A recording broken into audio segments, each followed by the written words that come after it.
ACMi productions are only made possible with your support. Visit patreon.com/ACMi to learn how you can help. Good evening. My name is Pat Hanlon. I'm the vice chair of the Arlington Zoning Board of Appeals, and in the absence of the chair, I'm calling this meeting of the board to order. It is now 7:35 in the evening. I'd like to confirm that all of the members and anticipated officials are present. Members of the Zoning Board of Appeals, Roger DuPont. Here. Venkat Holy. Here. Adam LeBlanc. Here. Elaine Hoffman. Here. And Pat Hanlon is here. And of course, Christian Klein is not yet here, but it is expected to arrive before the meeting is over. As far as town officials are concerned, Colleen Ralston. I know you're here because I heard you just a moment ago. I'm here, yes. And I don't think that we have anybody else from the town who is supposed to be here. For docket 3825, 15 West Street, David Peterson. My husband is, so this is Ada Peterson. I'm Dave Peterson's wife. Yes. Dave is not able to make it for tonight. We had a last minute family urgency, so he's not able to make it. So I'm here to represent. Okay, and I also have on the list Shujin Chung. Is he or she? Yeah, that's me. So yeah, I go by Ada. Yeah. All right. Thank you very much. For docket 3826 for Intervale Road, Victor Martins. Hello, I'm here. Great. For appearing for 3827 for 247 Wachusett Avenue, Nathan Dooley Hayes. Yep, that's me. I'm here. And Francis Coolidge Hayes. I have you both on my list. Yeah, that's my wife. She's not here at the moment. I'm representing for our family. Okay, that sounds great. Okay, tonight's meeting of the Arlington Zoning Board of Appeals is being conducted remotely, as you all can well determine, consistent with the supplemental budget bill signed by Governor Healy on March 9th, 2023, which extended temporary provisions pertaining to the open meeting law to March 31st, 2025. The extension of these provisions allows public bodies to hold its meetings remotely by providing live, adequate alternative means of public access to the deliberations. The meeting is being recorded and it will be broadcast by ACMi. Members of the public who are participating via Zoom and who wish to offer public comment should be aware that they will be asked to provide their full name and address so that a complete public record of the meeting can be taken in accordance with state law. All participants of this meeting are advised that people may be listening to the meeting without offering public comment, and those people are not required to identify themselves. Any votes that are taken this evening will be conducted by roll call. All supporting materials that have been provided members of this body are available on the town's website unless otherwise noted. The public is encouraged to follow along using the posted agenda. As chair, I reserve the right to take items out of order in the interest of promoting an orderly meeting. As the board will be taking up new business at this meeting, as chair, I make the following land acknowledgement. Whereas the Zoning Board of Appeals for the Town of Arlington, Massachusetts discusses and arbitrates the use of land in Arlington, formerly known as monatomy, an Algonquian word meaning swift waters. Nothing happened. The board hereby acknowledges that the town of Arlington is located on the ancestral lands of the Massachusetts tribe, the tribe of indigenous peoples from whom the colony, province, and commonwealth have taken their names. We pay our respects to the ancestral bloodline of the Massachusetts tribe and their descendants who still inhabit historic Massachusetts territories today. So a notice on our procedures: at the end of the discussion of each individual hearing, the board is going to vote to either continue the public hearing to a specific date to continue receiving testimony on the matter, or the board will vote to close the public hearing, ending the receipt of new testimony. The board will then proceed to the next item on the agenda. Over the coming days, the board will prepare a draft decision based on the testimony received and the discussions that took place during the public hearing. And that discussion will be voted on at the next available meeting of the board. So now we finally reached the nub of the agenda, not the most exciting part, but the part that has to do with administrative matters on which we normally do not take public comment. I'm going to exercise my discretion somewhat with respect to these matters. I'm going to deal with the ones that are fairly routine, approval of minutes and a change in the schedule at the outset. We have two other administrative matters which involve voting on the decisions on the cases that we heard at our last meeting. And I am going to delay those until Mr. Klein has an opportunity to be here. He was there at the public hearing, and while we can work our way around it if we have to, and if we have the votes, it would be a lot better if the people who were here and voting on that were all of the people who were present at the public hearing. So those will be the cases on 3820 to 57 Ariel Street and 3824 232 Mass Ave. And we'll at the first available opportunity, I think, or after Mr. Klein returns, we'll see if we can decide those and then finish off tonight's agenda. So the first item before us is a member vote on a ZBA revised meeting schedule for 2025. And I wonder, Ms. Ralston, if you can explain what that's about. The minutes or the dates that we approved for next year's meetings included 11/11/25, which is the Veterans Day holiday. So the decision is to keep it or remove it. And the proposal we have before us is to remove it. Yes. Do you know if we even lawfully can meet on a holiday like that? I'm not sure whether it's a Monday. That I do not know. All right, well, the proposal is to delete that one for next November, most a year away. So we have lots of time to adjust to that.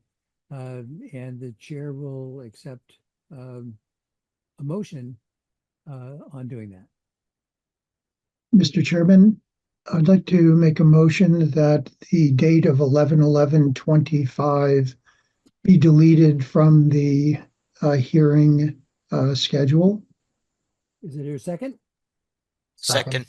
Mr. Holy? Okay, so we'll go through a roll call vote.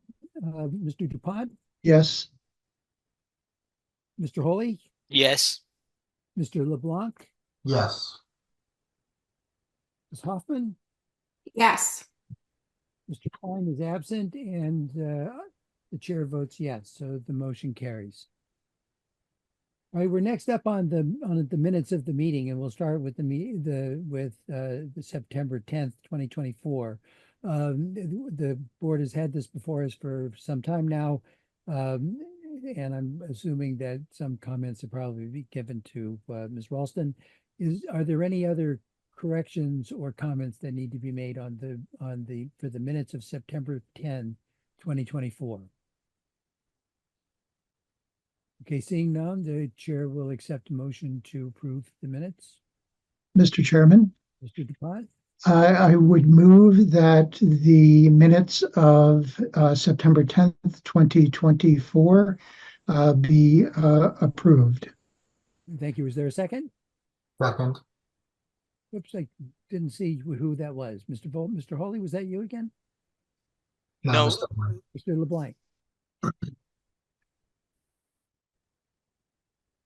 You roll call again, Mr. DuPont, Yes. Mr. LeBlanc, Yes. Ms. Hoffman, Yes. and the chair, I think Mis- now on my list is Mr. Holy, who I think was not there for that meeting. And Mr. Klein is absent. So the motion is approved with Mr. Klein absent. The next motion is to approve the minutes from the September 24th, 2024 meeting. Again, are there any further corrections or comments on those minutes? Okay, seeing none, the chair will accept a motion to approve the minutes. Mr. Chairman, I would move that the board approve the meeting minutes of September 24th, 2024. Is there a second? Second. Mr. LeBlanc? Do the roll call vote. Mr. DuPont, Yes. Mr. Hawley, Yes. Mr. LeBlanc, Yes. Mr. Klein isn't here, and the chair votes yes, that motion passes. Mr. Chair, could you please move closer to your microphone? Well, we've been having. Let's see if this is any better. All right, the third is the motion to approve the minutes of the October 8th, 2024 meeting.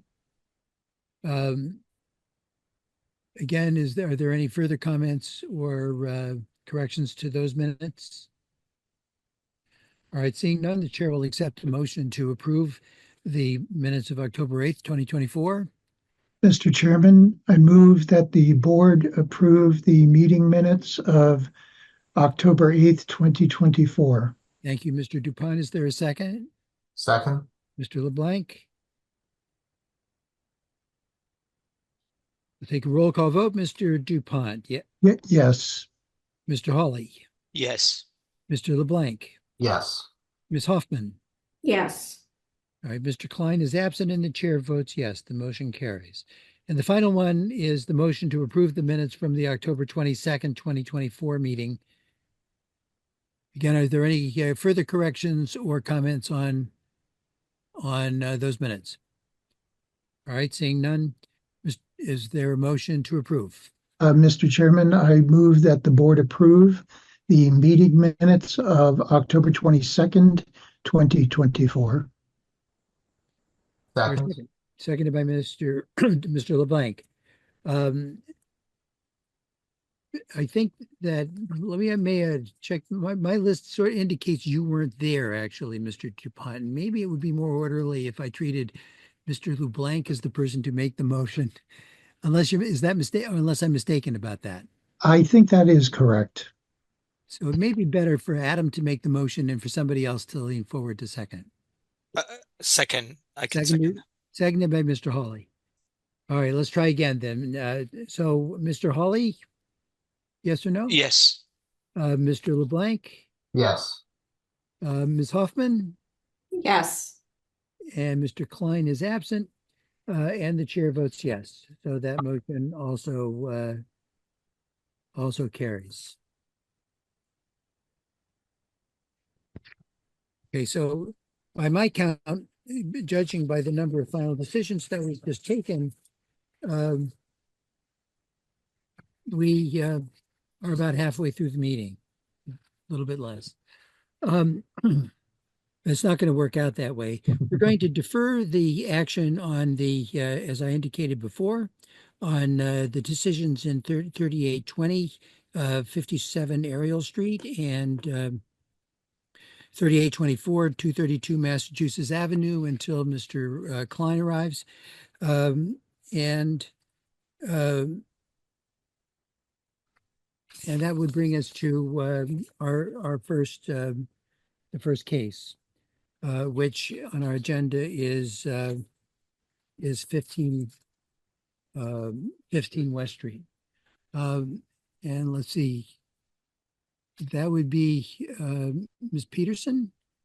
Let me invite you to introduce yourself to the board and explain what you'd like to do. Oh, hi. Good evening, everyone. Yeah, so I think the application was submitted.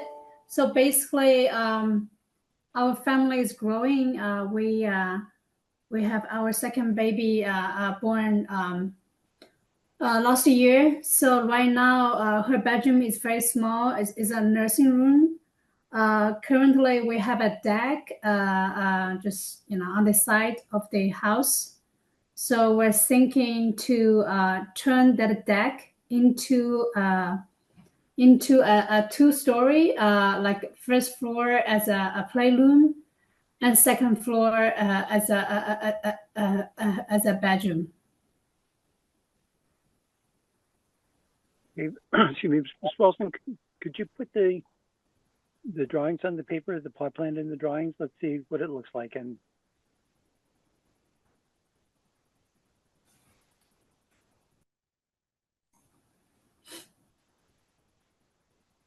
go.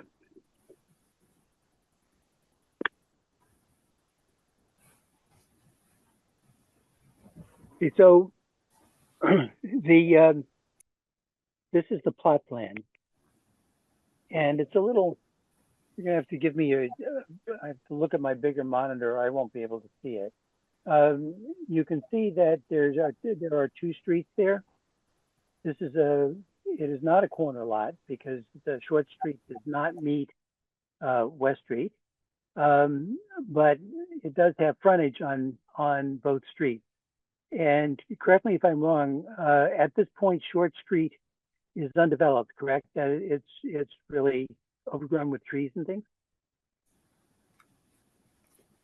Sure. Yeah, these are trees, like grass. Nobody's using it. Okay, and so that street is not currently functioning as a street, except further away. There's another house on the other side of it, but in this vicinity, it's sort of a non-street. No. And I wanted to sort of tell the boys this is important in a way we'll see in a second.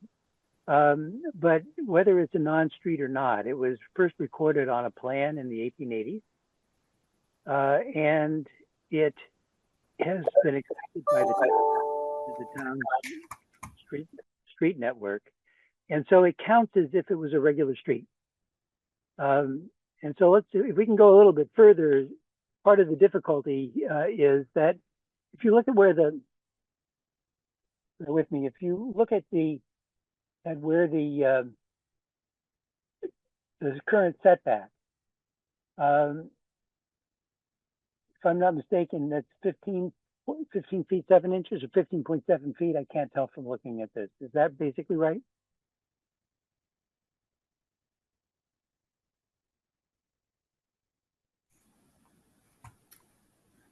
Is that question? Yeah. Yes, that question is basically we're looking at the setback of the existing house, which if it's around 15 feet, which is what it's indicated sort of at the lower thing, and I invite my architect friends on the board to correct me if I'm wrong. Yeah, 15.7 feet. If that is already non-conforming if that side is a front yard, which it is if Short Street counts as a street. But it would be conforming if that's a side yard, which it would be if Short Street isn't a street. And that's sort of the important thing about the case, because why we're here is because the extension of the addition here would reduce the setback on the right side, and if it's already non-conforming, that's merely extending a non-conforming use, and we can grant a special permit for it. But if it were conforming, it would be creating a new non-conformity, and a determination that the Short Street actually counts as a street means this counts as a front yard, in which case we're now in the situation where we can grant the permit. And that, in a way, is probably the biggest single issue in the case. It would have made an enormous difference about what it is tonight.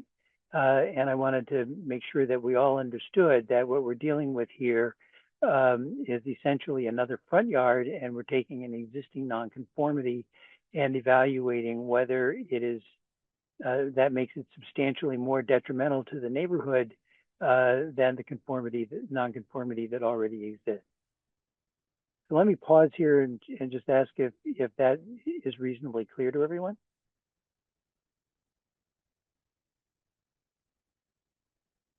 Okay, so Ms. Wilson, if you can, maybe now we can just look through the other drawings, and maybe Ms. Peterson can just describe to us what they are.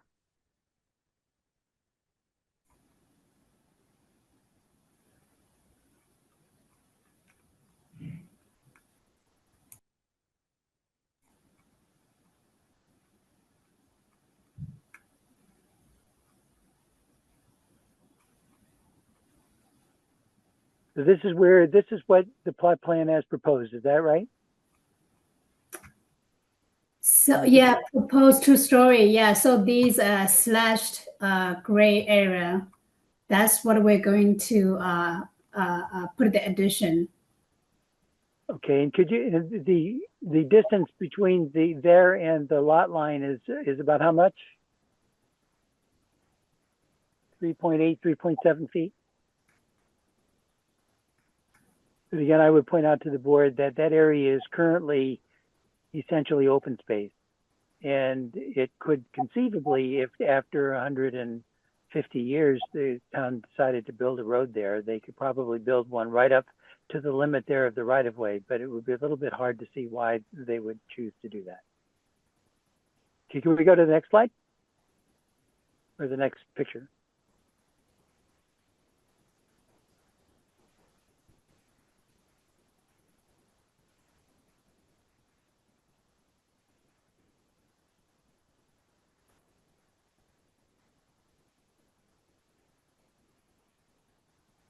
So I don't miss it. I'm not. This one's pretty hard to read. Yeah, it's a little hard to read. Maybe we should go to the next one. You can see if that works out a little better.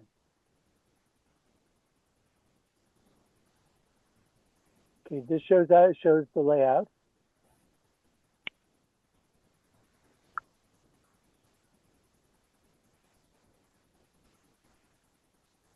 And then here are the elevations. This is the rear elevation, the front, and then the elevations on the side. The front would be towards West Street, correct? Yes. And then the right side would be towards Short Street, and that would be a front yard, but it's the right side. That's the existing. And on the left side, there would be no change. So why don't we go to the next one? We can see the addition that's on the right side.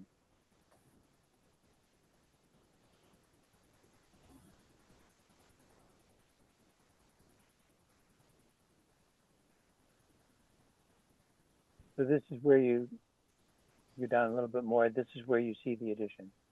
Mm-hmm.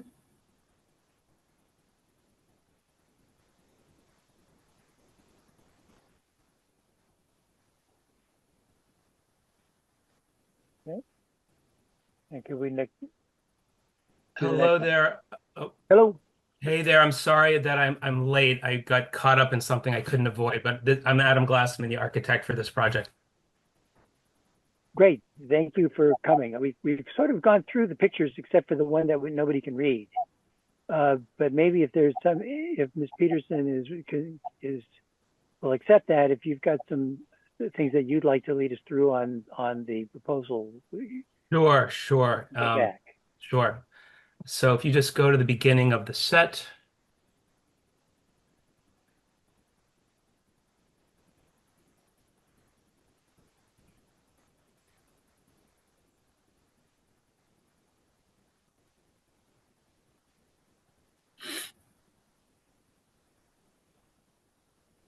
Did you want to go back to the plot plan or just start here?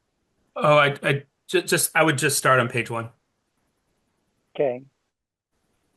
So we've gone Oh, over. there we go. Okay. So, okay, here we go. So we have, and I hope I'm not being too redundant. I know you've looked at this. The existing plot plan shows the existing open deck on the right side, which is existing non-conforming due to its proximity to the right side setback. The left side of the house remains unchanged. The entire proposal is to convert the open deck into a 2-story right side addition.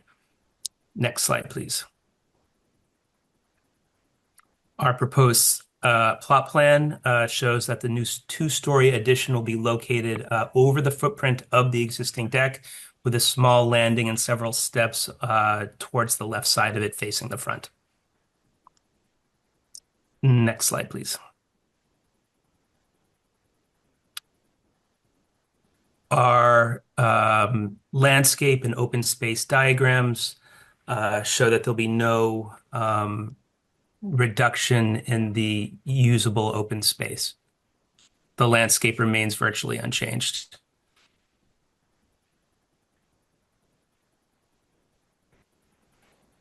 The scope of work in these existing plans just show the deck to be removed.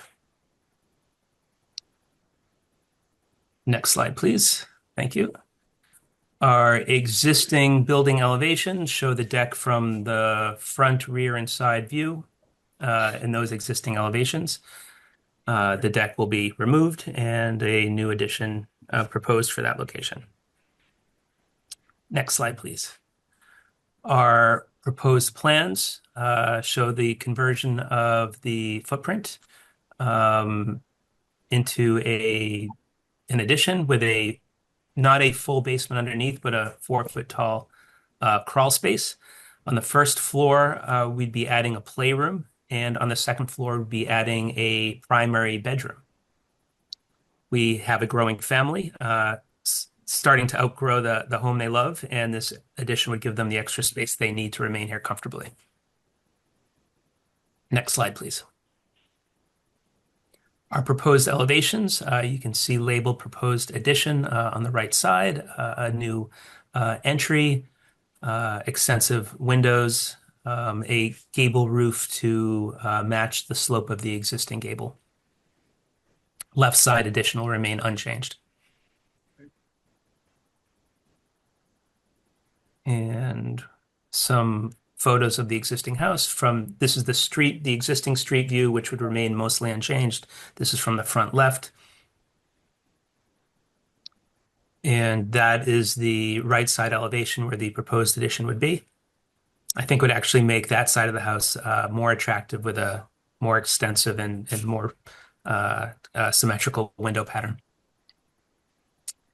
And that's really our presentation right there, and I'm happy to take any questions. Thank you, Mr. Klausman. I just wanted to point out, to bring up, when we started, I spent a little bit of time talking about Short Street. And the reason for that is that if that was really a side street and you only had a 10-back setback requirement, moving from where you are right now to where you propose to be would be introducing a new nonconformity. But in fact, that's a street that's been accepted into the town street system.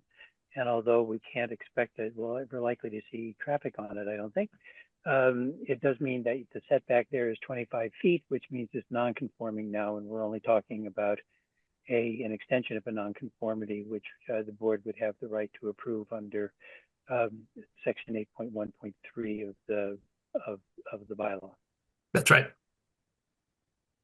So let me turn to the members of the board. Are there any questions or comments that you have to make either from Ms. Peterson or Ms. Glassman?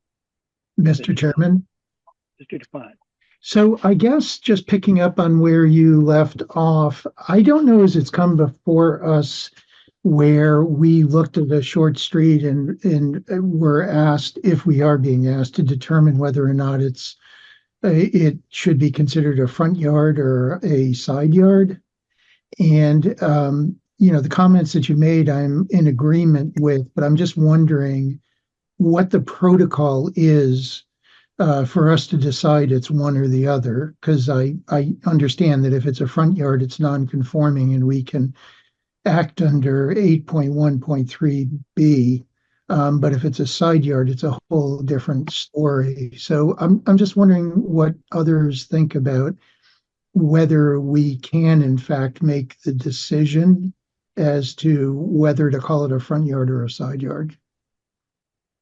Mr. DuPont, I should just let you and the others know that, this is a matter that the chair and I have talked to the building inspector on, and he has said that if it has been accepted officially, if that has been accepted officially as a street into the town system, which the town engineer says that it has been, okay, then that counts towards a frontage. That is a frontage of the property, and that there's actually several precedents for basically treating that as a front yard, as a frontage, and then as a front yard before. So the view of inspectional services is that clearly is a street, and it therefore clearly is a front yard. Good. That's what I was trying to figure. Thanks. Are there any questions from anyone else?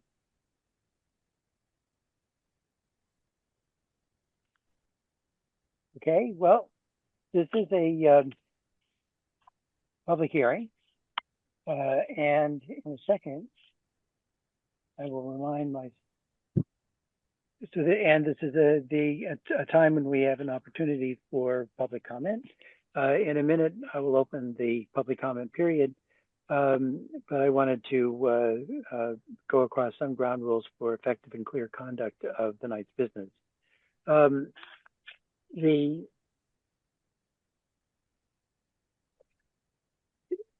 public questions and comments will only be taken as they relate to the matter before the board, and they should be directed to the board for the purpose of informing its decision. Members of the public will be granted time to ask questions and make comments. Members of the public who wish to speak should digitally raise their hand using the button on the Reactions tab in the Zoom application. And those calling in by phone can dial *9 to indicate that you'd like to speak. You'll be called upon by the chair and asked to give your name and address for the record, and you will be given time for your questions and comments. All questions are to be addressed through the chair, and please remember to speak clearly. For anyone wishing to address the board a second time during any particular hearing, the chair will allow those wishing to speak for the first time will be called on first. Once all public questions and comments have been addressed or an allocated time is ended, the public comment period will be closed. The chair and staff will do our best to show documents that are being discussed. So with that, Mr. Lewiton, you've had your hand up for quite some time, and now is your opportunity. Hi, I'm Marvin Lewiton. I live at 18 West Street, directly across the street from 15. And I just want to state that I have absolutely no objection to the project moving forward as proposed. Dave and Ada are great neighbors, and if this helps them stick around, I think that would be a benefit to all of us in the neighborhood. Great, Mr. Lewiton. Is there anybody else who wishes to address?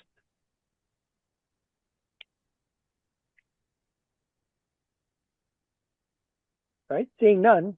Mr. Moore has it. Oh, wait a minute, Steve Moore. I'm sorry.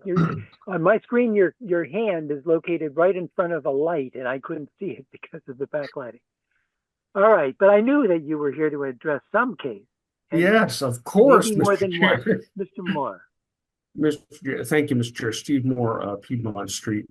I would like, could I please request that the administrator put up the document that is part of the package for this request that shows the abutter list, please, for the, I think it's for the good neighbor kind of agreement and that kind of thing. I think it's also for, I believe it would be for notice for this hearing too. Yes, right. Colleen, could you do that?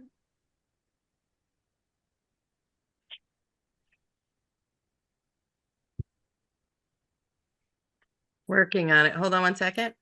Okay.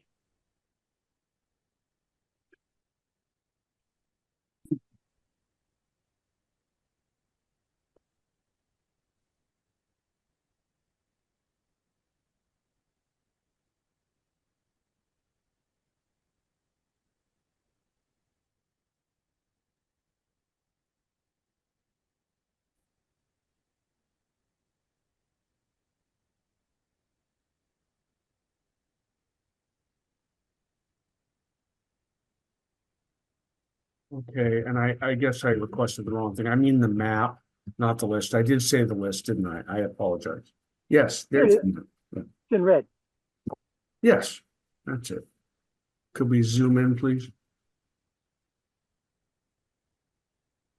Okay, thank you, Colleen.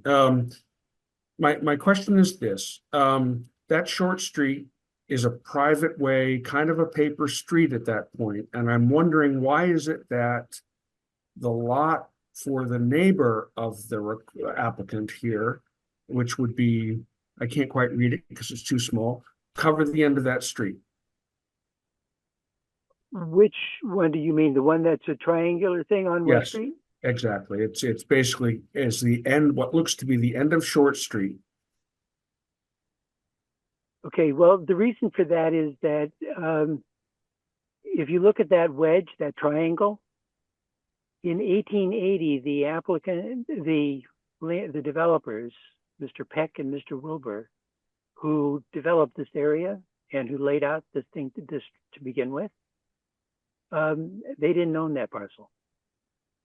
That was owned by somebody else, and they were only putting in a plan for what they actually owned. So in the 1880s, that was already in separate ownership, and they couldn't show it go through because they didn't have control of the property. Okay, but you did say, Mr. Chair, I believe that the town engineer's opinion is that this is a paper street. Yes, that is possibly more of an archival judgment than an engineering judgment, because this has been accepted by the town now for over 100 years. What has been accepted, Mr. Chair? The subdivision and the indication of the streets here. That part was never built, but this whole thing was originally accepted by the town back in the 19th century. Okay, so is the part of the street that abuts this property, 15 West, and looks to be encompassed by the neighboring property that looks to be, I can't read the number, but the neighboring property up going north, is that a paper street currently accepted by the town? Yes. Okay, so even though it shows red as owned by the abutter, it's a paper street. Yes.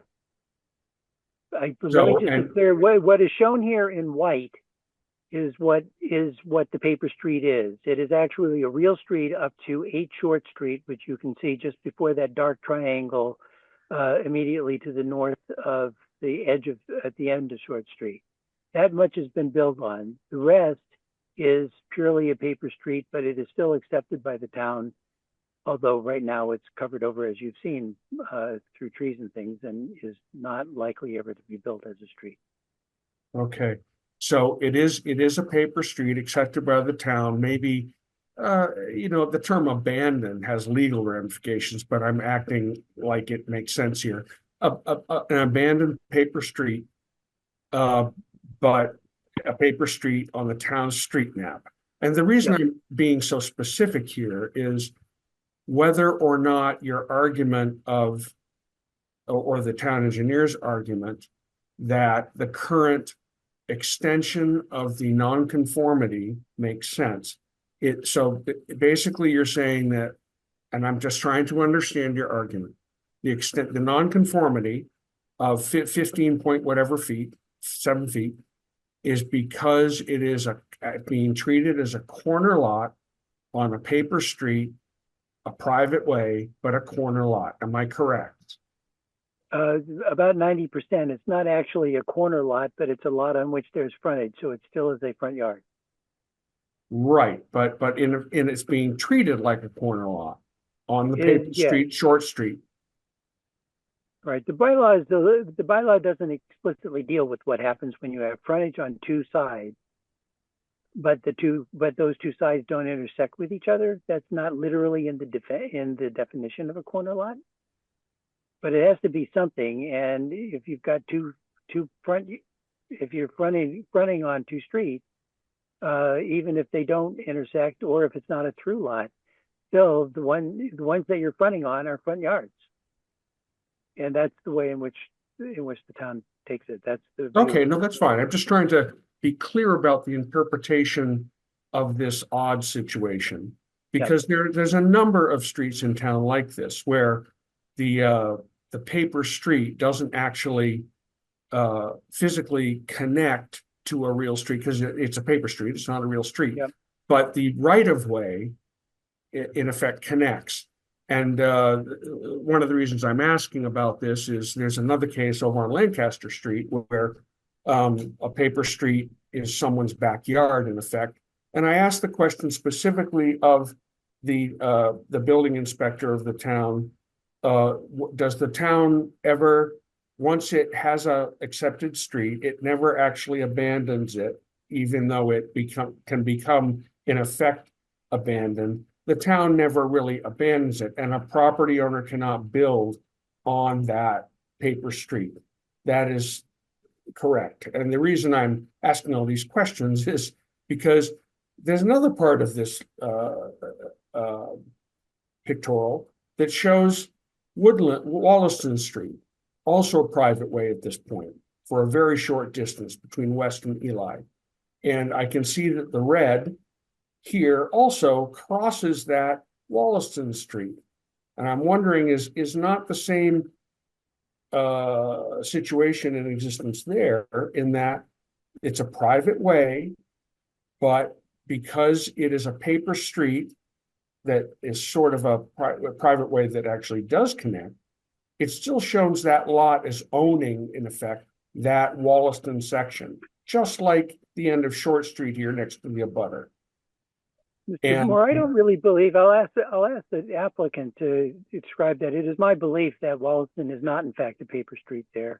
And red doesn't mean it's a paper street. Red just means that that is a house that is on the abutters list. That's where this diagram comes from. Oh, okay, my misunderstanding. So you're right, it is not a paper street, it's a private way there. But I was trying to understand the implications of the coloration here for both the end of Short Street, which would intersect with West, and the piece of Wollaston that's there. Ms. Ralston, am I right about what the red means? Yes, the red is just the abutters that are on the list, within 300 feet of the original address. Okay, and because of the oddness and the long time ago nature of the plot plans that were created around this development in the 1800s, it misshows, in effect, that the private ways are owned by I'm not being very clear. This isn't actually showing anything about the ownership of the private way. Okay, all right. And actually, the part that's a paper street is not the part that touches West Street. It is the white part on the edge of Short Street, basically from 8 Short Street on to where you see it stop there. Short Street was never put on a map to go all the way through, so that little triangle is not part of Short Street. Okay. The area that's right next to this house and down a little bit further to the left is currently a paper street. It was never developed, and even the part that goes up to 8 Short Street wasn't developed until the 1960s. Mostly this for over a century, or almost a century. Okay. So, and the only reason it's before you are being treated as the extension of a nonconformity is because a part of the blue section, which is under consideration tonight, only a part of it is non-conforming, so to speak, because of the development of only part of Short Street, not connecting to West. Right. Since it's on, since it's on Short Street, that counts as a front yard. And once it counts as a front yard, everything else follows. I see. Okay, thank you, Mr. Chair. I apologize for spending so much time on this, but it has implications for the Lancaster Road question that I have. So thank you for filling me in. Okay, thank you, Mr. Moore. Is there anybody else who wishes to address this application? Okay, saying none, the chair will close the period for public comments and turn to the board. And let me just sort of briefly remind us all of where we are. The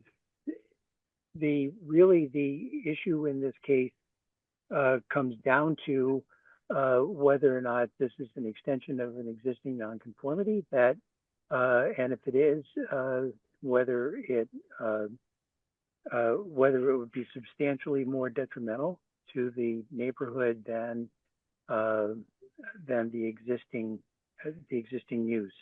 I should at this point mention that most of the people who live near this property have submitted to us emails indicating their support. Mr. Glassman, could you describe what who has done that?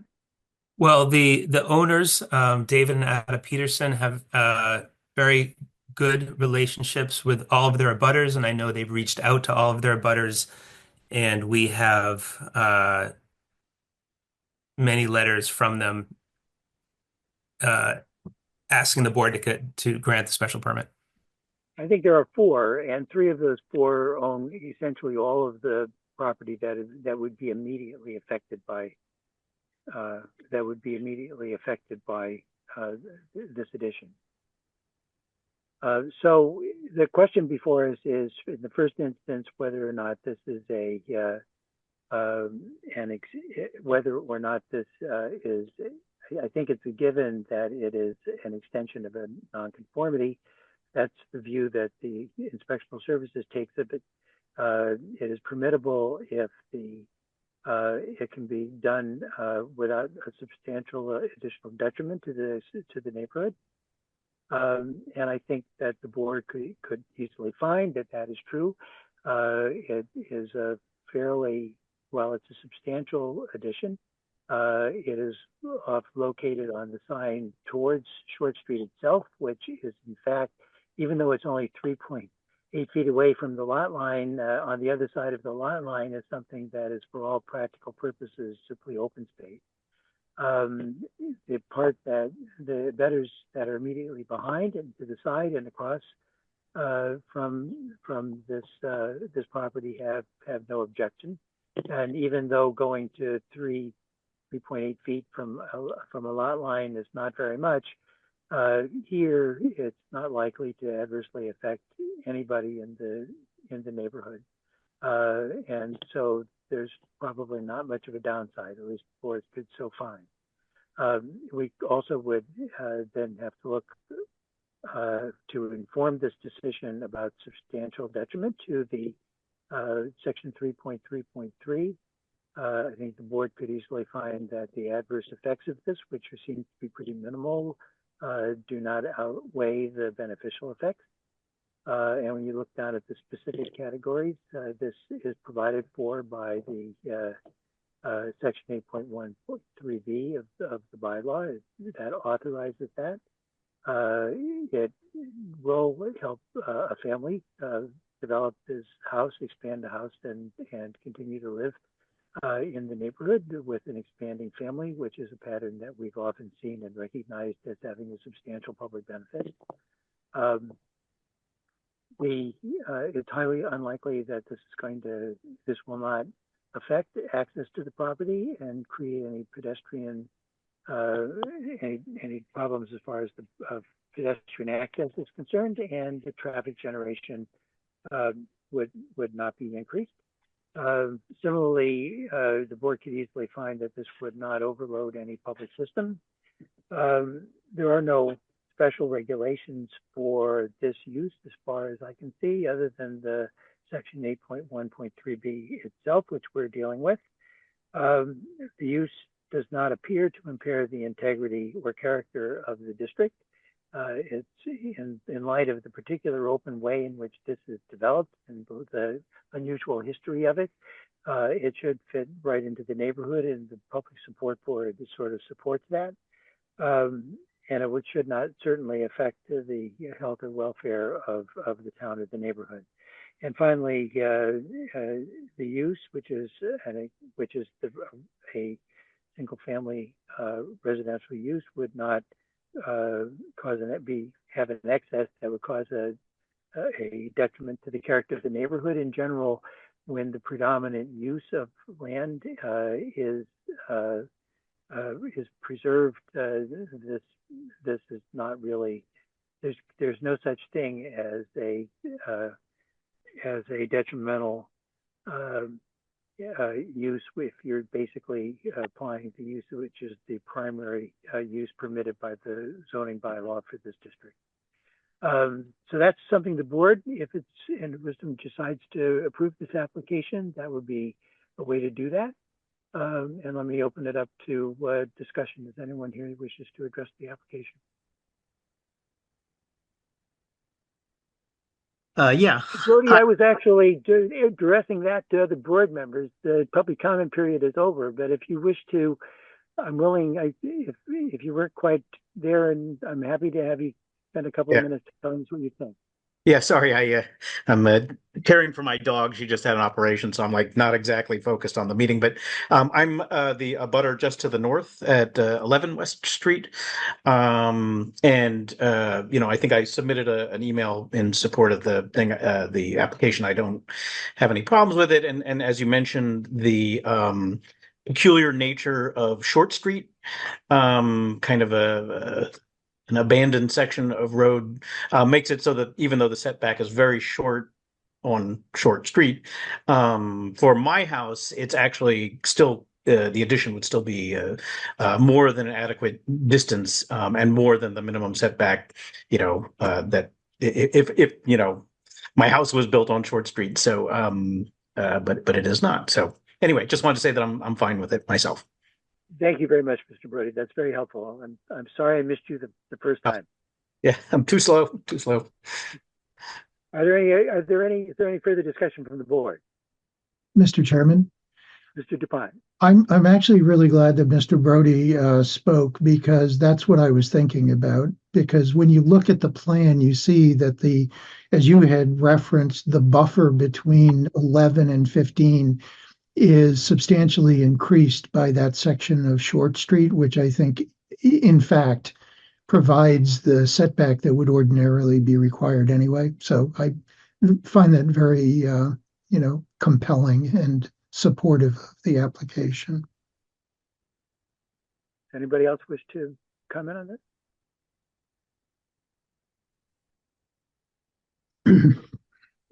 Are we in a position where, is there anyone on the board who feels that they would have trouble finding that this meets the requirements that I just discussed of section 8.1.3b and section 3.3.3 of the bylaw? Nope. Okay, seeing none, we probably have our standard conditions, which let me read them into the record, since this is the first case this time that will have this. The first one is that the final plans and specifications approved by the board for the permit shall be the final plans and specifications submitted to the building inspector of the town of Arlington in connection with this application for zoning relief. There shall be no deviation during construction from approved plans and specifications without the express written approval of the Arlington Zoning Board of Appeals. The second one, which deals with enforcement, the building inspector is hereby notified that they are to monitor the site and should proceed with appropriate enforcement procedures at any time that they determine that violations are present.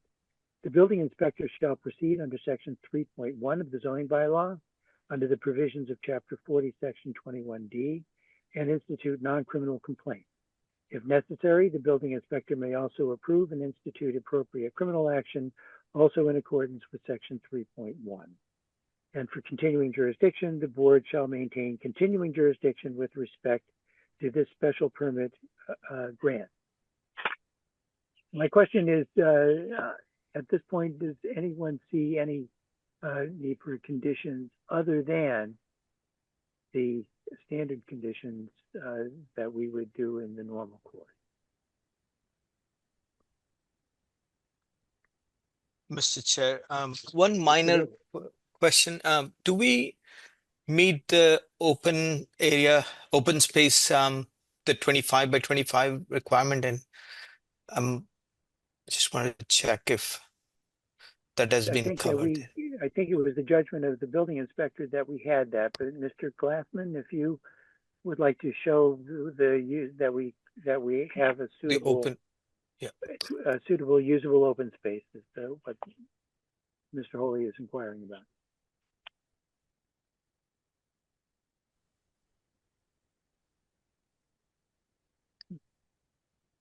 Your sound is off, Mr. Glassman.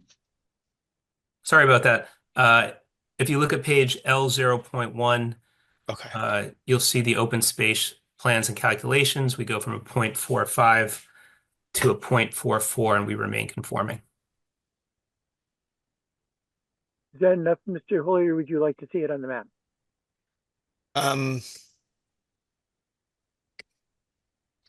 if I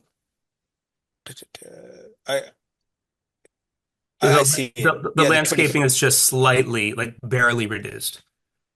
right. It's not landscaping actually that we're looking at. Maybe we should look at the plot plan and spot where the patch of Well, usable. the usable open space which is required to have a 25 by 25 footprint and a slope of less than 7%. 0.7% is 0. We have nothing that, I'm sorry, I was reading landscaping before. We have nothing that qualifies as usable open space because of the slope of the rear yard, where we do have the dimensions, but we don't have the slope. So we don't, yeah, is it 7% or sorry, did I see 0.7 or 7%? Well, we have Mr. Glassman, could you 0%. wait until we'd like to sort of look at the screen sharing first? Ms. Wilson, if you could show us the plot plan, that's probably the place where it's used. But actually, if you look at the plan, the plot plan doesn't calculate it. I calculate it. So if you go to the page we were just on and look at the key at the bottom of the sheet, we break out lot coverage, landscaping, and usable open space. And our lot coverage and our landscaping, our existing conforming and proposed conforming, our usable open space is existing non-conforming and remains existing non-conforming at 0%. The backyard has a dramatic slope, so we don't meet the slope requirement for it to qualify as usable open space. We're not reducing it any case. It's just, it remains what it is, which is 0. But was in the open deck area part of the usable open space for the existing? Or was it not? I think what Mr. Glassman is trying to say is that there is no existing usable open space. There is not. Yeah.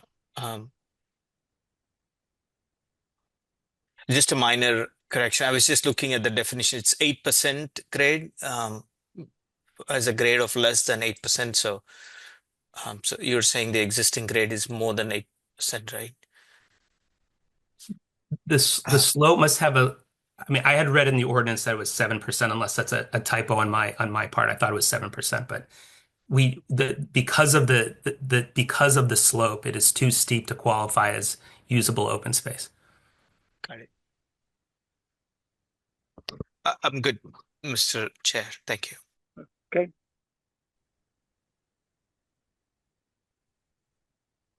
All right. Anything else from the board? Are there any, I take it that there are no additional conditions that have been suggested by anyone other than the ones that, the standard one that I read into the record. Right. Okay, if we're under these circumstances, the chair, I mean, if we're ready to do this, the chair would accept a motion to close the public hearing. But just sort of, usually the chair would turn and ask me if I'm willing to write an opinion approving the application. And I would say yes. And so we should just assume that he has done that and that I have done that. And on that assumption, the chair would accept a motion to close the public hearing, and we would then prepare a decision for a vote at our next meeting, which I believe is December 10th. Mr. Chairman, so moved. Mr. Dupont Second. moves. Is there a second? Second. Seconded by Mr. LeBlanc. Bear with me a second while I get my note where I write all this down. Yeah.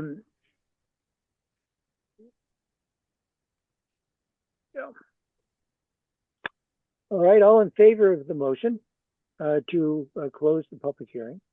We'll go through the roll. Mr. Dupont. Yes. Mr. Holy. Yes. Oh, second. Mr. LeBlanc. Yes. Ms. Hoffman. Yes. The chair votes yes. So the hearing is closed. So just to mention it again, our usual procedure is once we've had all the evidence that we need to have on the matter, we will close the public hearing. The intention of the board will be to prepare a decision that would that have approved the application. A written decision will come before the board for its action at our next meeting, and the board would then take final action on it. Thank you very much, Mr. Glassman. Thank you very much. Thank you, Ms. Peterson. I think you're still here. Yeah, thank you. Thank you all. Thanks. I'm sorry, I didn't catch the last part. So when would we know it's approved or not approved? December 10th. December 10th. Alrighty. Thanks all. Thank you. All right. Okay, I do not see Mr. Klein yet. Colleen, is he here? Or Kristen, are you here? He is not. He still doesn't have an ETA. Okay. All right. The next case is the next case would be docket 3826 for Intervale Road. And I wonder if the applicant could, Mr. Martins, if you're here, you should open, yeah, do that. Hi. Yes. And then introduce yourself and tell the board what you expect, what you're looking to do. Hello, everybody. My Hello. name is Victor Martins. Hi, how are you? So we are looking to do an addition onto our home, to do an ADU, to have my parents move in. My parents live in Gloucester. They're 86. Well, my father's 86, my mother's 75. We're actually eventually going to be taking both sets of parents into our home. That's the plan. So we are planning accordingly. But first will be my parents, and then eventually my in-laws. So could you explain where would the ADU be? So, Ms. Wilson, could you go through the pictures, and so we can get a sense of what the layout of this would be?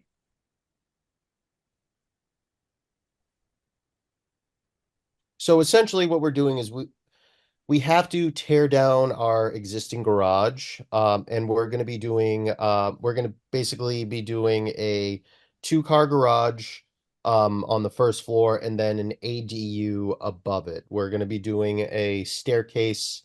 There's going to be a staircase from the back of the building that goes up to the ADU, and then a second egress from the garage. How far is the garage from the lot line? Oh, 20. Let's see. I'm going off of memory here, but I want to say it's 25. So here we go. So if you see the garage, basically where the addition is set back, that's going to be the addition, and everything to the left is in existence. Ms. Ralston, could we look at the plot plan? It's easier to see this on the plot plan.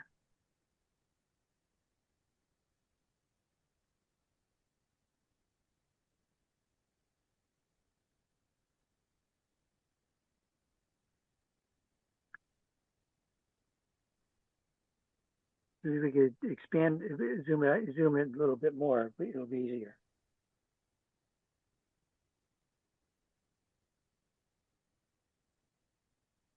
There it is. Yes, it's 24 feet and then 20.8.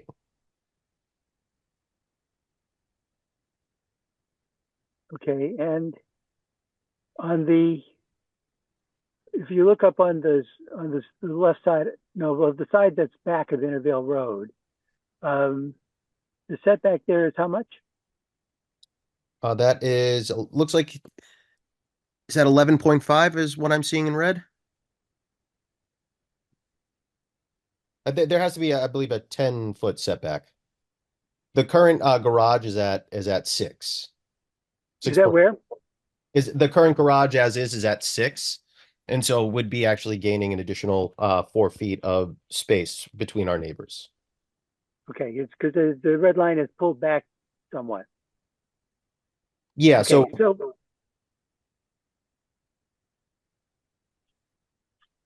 I'm sorry, you were saying? how big is this? Is the proposed garage going to be attached? It's going everything. Yeah, it's everything's going to be attached to the house. Correct. I see. So it's no longer going to be a separate accessory building, right? No, it will not. It will be attached to the house. Okay. And so if it is, so in that case, it would be treated as an addition. Do you know what the square footage of the addition is? I want to say, yeah, it should be. I think it's 780 because we're building a 28 by 28 box. So the ADU, I believe, is 784 square feet.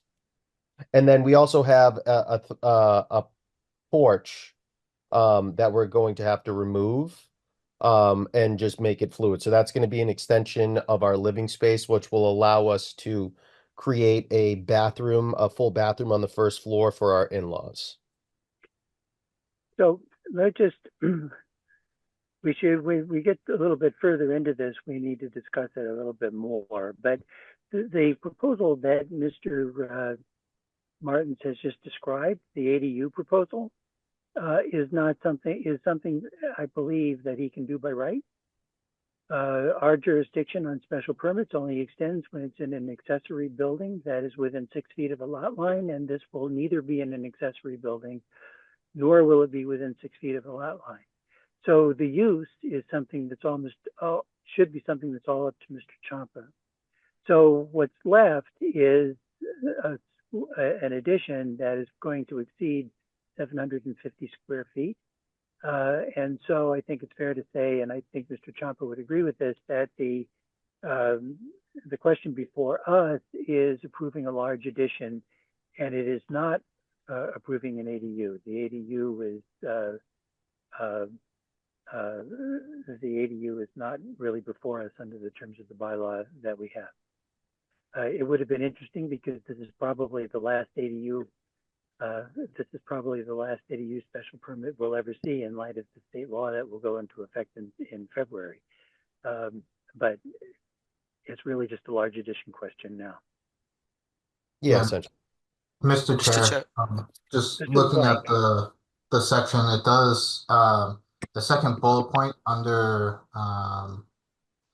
5.10.2B does say when it's sort of this condition that we treat it as a large addition. So right. So it backs up what you're saying in terms of how we approach it. Right. It is, however, still a large addition, and that requires a special permit as well. And the board will remember that what we have to do there is determine whether it, in addition to what we normally do under section 3.3, we have to determine whether it is in harmony with structures and uses vicinity, taking into consideration setbacks and dimensional requirements, basically to make sure that we understand the implications it would have for the nearest neighbors. So does anybody on the board have some additional questions for Mr. Martins or comments on the matter before us? Mr. Chair, I had a question. I'm looking at the accessory dwelling bylaw. A building that is attached to the principal building is one of the required or maybe allowed. Am I missing something there? It is allowed. It's allowed by right. In other words, that's not part of the special. That's not part of the requirements for that gives us jurisdiction on a special permit. Right.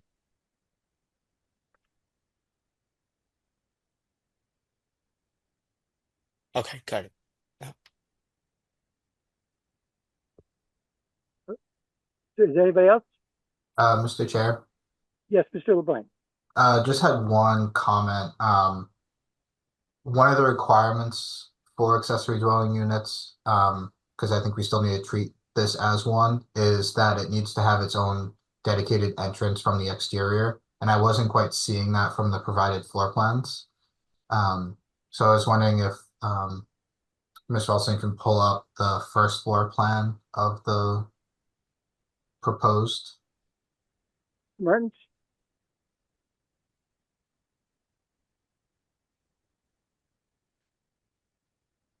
Mr. Wilson. So there's, as you can see in the back of the house, there's a staircase.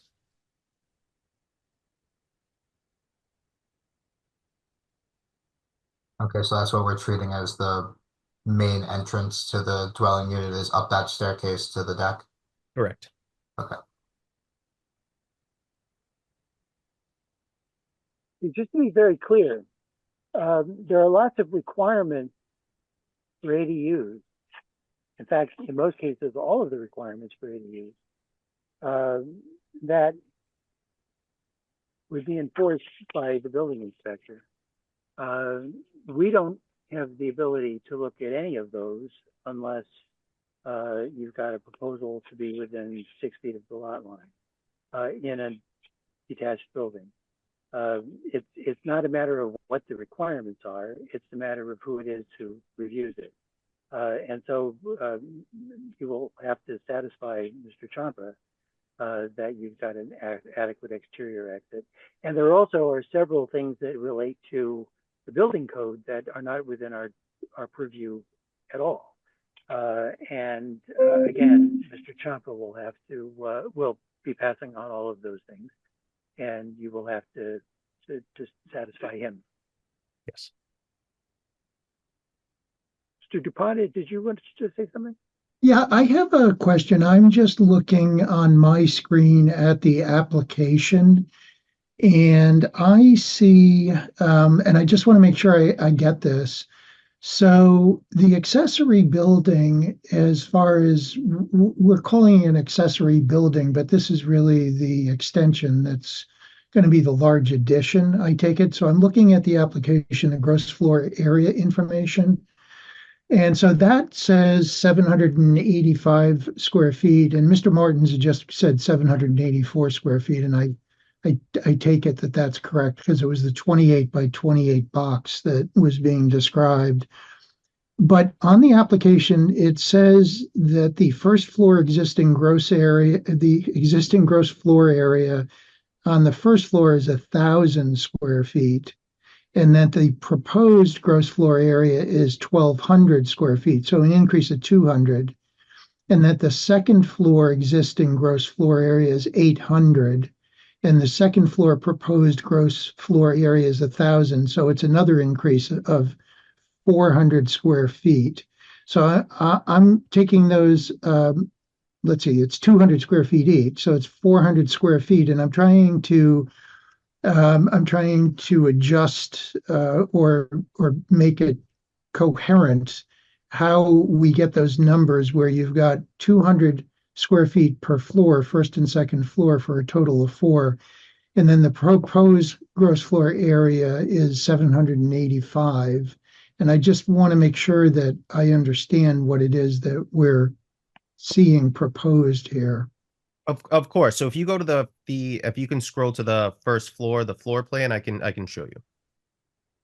So do you see where the garage is? To the left of the garage, where that kind of looks like that little couch right there against that wall. So that square is a 3-season porch that we have to tear down. So we're basically just going to be tearing that down and making this an additional living space, because see the room that's dedicated that says TV room, that is eventually going to be turning into a bedroom for my in-laws, which is why we're putting in that that bathroom so that they can have a bathroom on the first floor. So that's why we put in that initially wasn't we were kind of toying where we could put a bathroom there, and we just decided that that's going to be the best spot for it because it's close for them when they eventually move in. So it would have been better probably if one of our architect members had asked the question, because I'm not all that fast on the uptake when it gets to this. So again, the explanation is on the first floor, there's a 200 square foot increase and on the second floor as well for Exactly. 12.4. But are you saying that because of the reduction as far as taking down the porch, there's like, I'm not sure how those get to the 780. I understand the 784, which is the 28 by 28.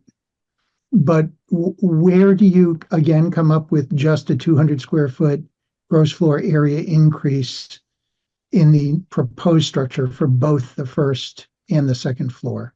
Well, because so the 3-season porch, it's not heated, so it's not considered livable.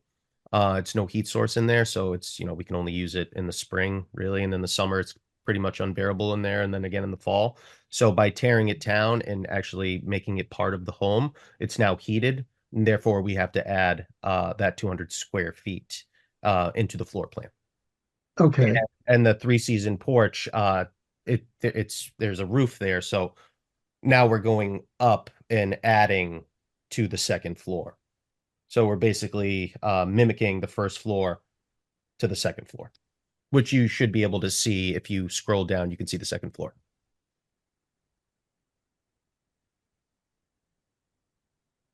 My wife and I are putting in a bathroom off of our bedroom, which is going to be nice because we have a lot of people, and we're going to have a lot of people in this house. So on the, Mr. Martins, in your dimensional parking information, if I'm looking at this correctly, you say that the proposed gross floor area is 3,600 square feet. And yeah, I believe so. I think that's what the math turned out to be. And the existing is 2,385. Yes, yeah, that sounds about right, including the ADU plus and then we also included that little the bathroom, and then right above it you can see there's a little closet right off of the office, which is going to be also included. Okay, so that totals an addition of 1,215 square feet. At least that's what I just got from subtraction. Okay. But I'm not sure that all of that would count towards the major addition, because some of it is within the footprint of the existing house, isn't it? Yes. Yeah, I mean it would be in the existing footprint of the house. I mean, when you're talking about the 3-season porch, yes. So that's the only thing. So right now that square we took the exact outline of the 3-season porch, so we're not going back with it. It's the same footprint. We're just now pouring a foundation and going up. So it would be the same exact footprint that I would currently have. The detached garage right now is actually set back about 4 additional feet, so it's 4 feet closer to our neighbors. By doing this addition, we're actually gaining 4 feet of space from our neighbors. So it's unfortunate. It's kind of a useless space back there that we can't utilize, but it'll allow us to put a staircase up to the apartment, the ADU. So I wonder if either of the architects on the board, not either, all three, could comment on the calculation of gross open space, understanding that for a major addition, it has to be the additional open space outside outside the foundation walls, I believe.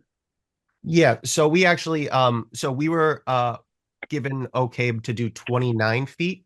The addition, which is 28 by 28, we were actually given the okay to do up to 29, and that would allow us to give us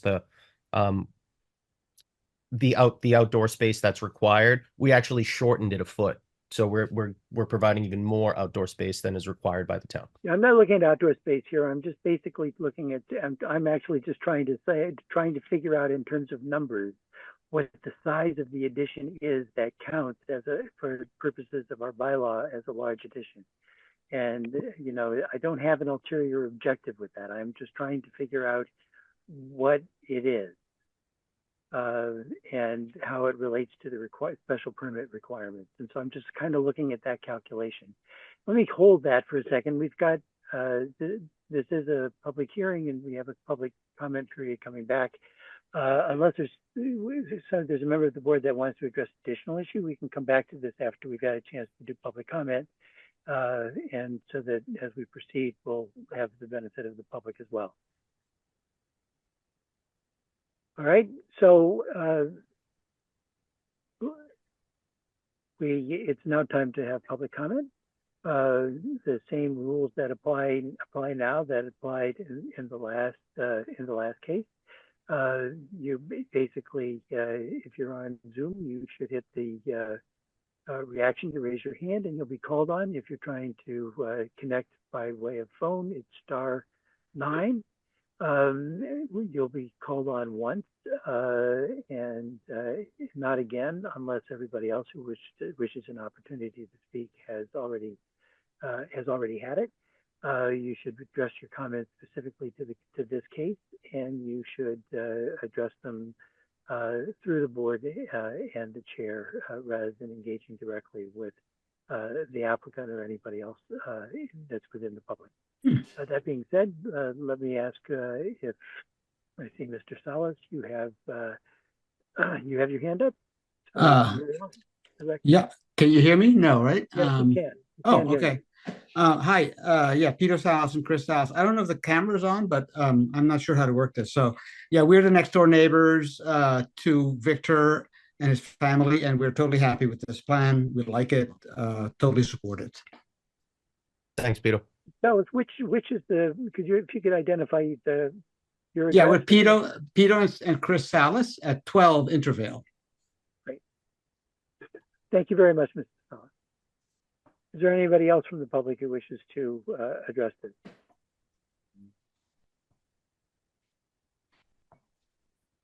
All right, seeing none. Mr. Chair, What? I guess my hand is still Mr. at that Moore, light. you're being slow on the draw today. You know, I always want to talk.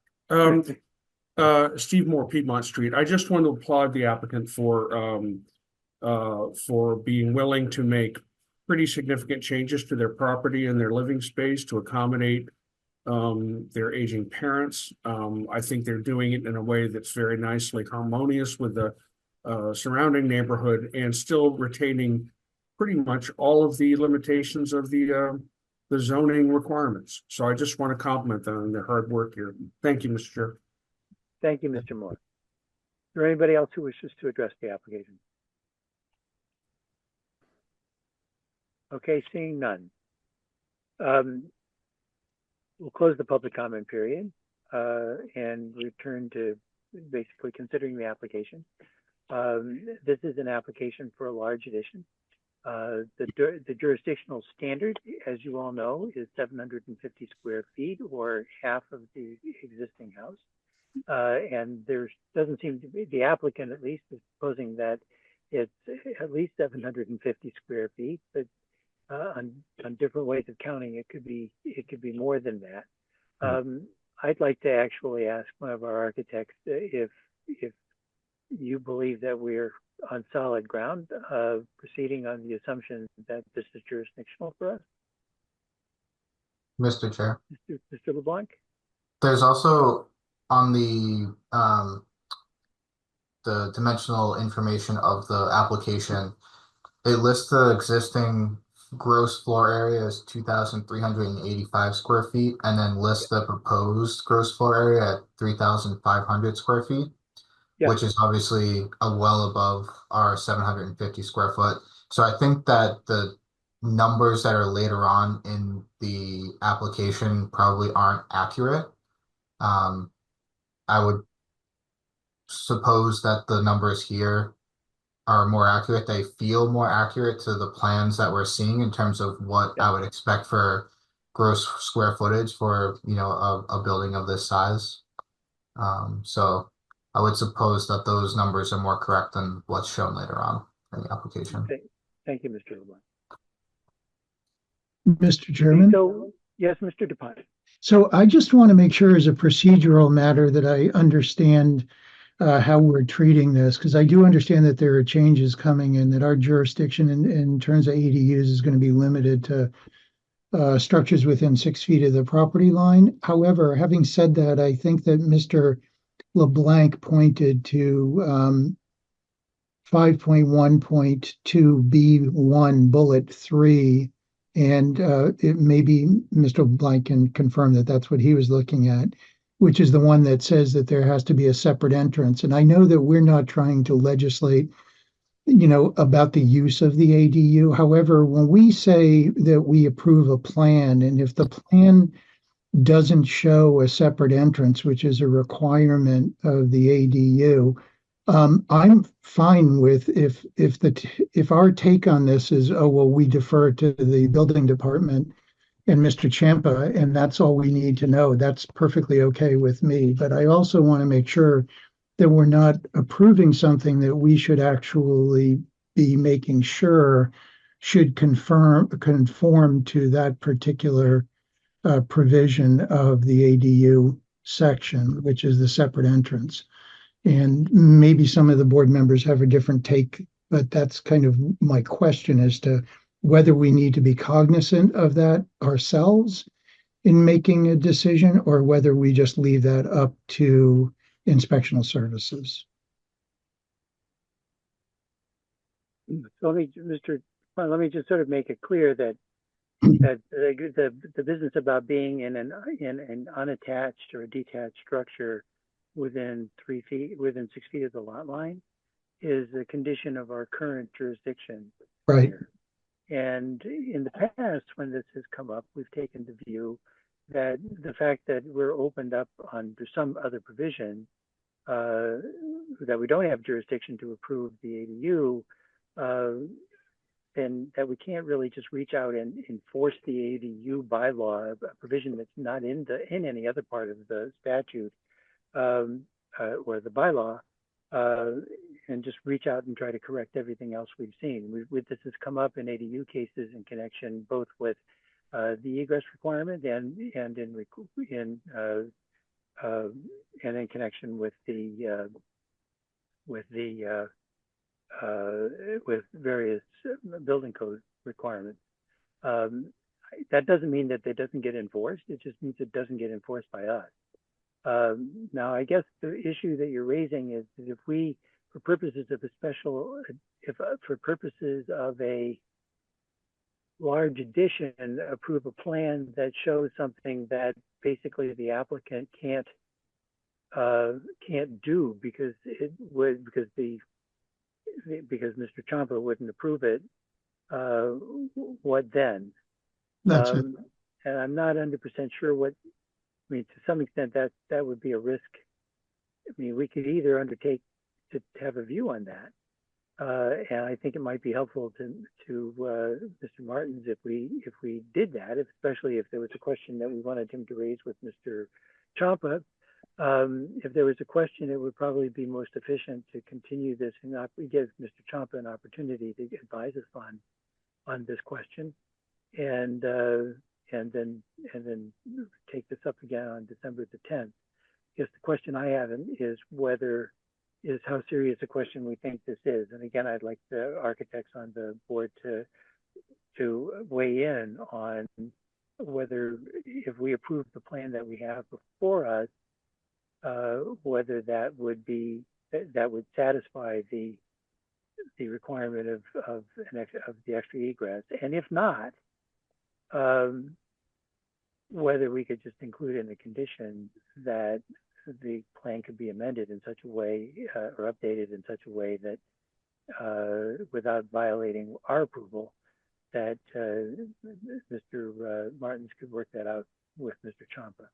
Yes. So, if you don't mind me interjecting, so I think Mike is sick of seeing me.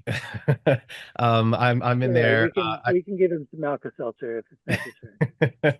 I'm in there about once a month. I wanted to make sure before we had this meeting that all my I's were dotted and my T's were crossed. So we do. He's looked at this ad nauseum and he's all for it. He thinks that this is exactly in the guidelines. We are obviously it is a larger addition. We do have a second egress, obviously the staircase that goes back from the deck, but then we also have a 4-foot wide staircase from the garage that goes up to the ADU. So if the question is of whether or not there's two egresses, there are two egresses for the ADU. But I've spoken to Mike. I was just in there yesterday. And so he's well aware of this project. He's happy that I'm doing it. The fact that I'm doing it as it's, initially intended to take on, your family. That's what this is for, right? So my parents, my parents raised me in this house, and so I think a lot of our neighbors are excited to see my parents back into this neighborhood. And honestly, my father-in-law is here every day. He picks my kids up. A lot of people in our neighborhood thought that Fred lived here, but he's over in Burlington. So the support that we're getting from our neighbors is great. Mike's on board. Steve's on board. I spoke to Colleen. I think at this point, I think everything is ready to go. So hopefully, after this meeting, you guys give me the approval. But yeah, Mike's for it, which I'm happy about. Yeah, there's actually just one fairly narrow question that we're being asked at this point, I think, and that has to do with whether or not what we have is the required second entrance. Because if we approve these plans, you're stuck with these plans, and if they should fall short in that respect, then you won't be back to us next week. It'll be next month. Yeah, I know. And so just to make it go efficiently, if we think that there's a problem on the access side, we ought to make sure that we're comfortable not putting you in a position where we've approved something that Mr. Champa can't approve. Of course, yeah. That's Mr. where the Chair? difficulty is in. Falston. Mr. Chair, if I show this picture, I think I can show you what he's talking about. Okay, Okay. will you do that?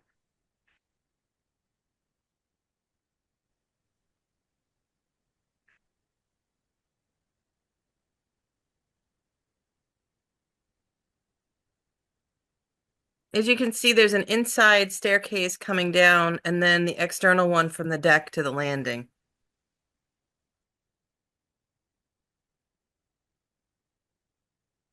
It'd be right behind the kitchen.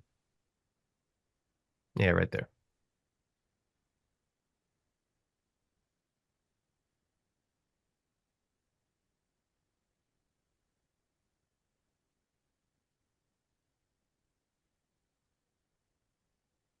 So, Mr. Chair, Mr. LeBlanc.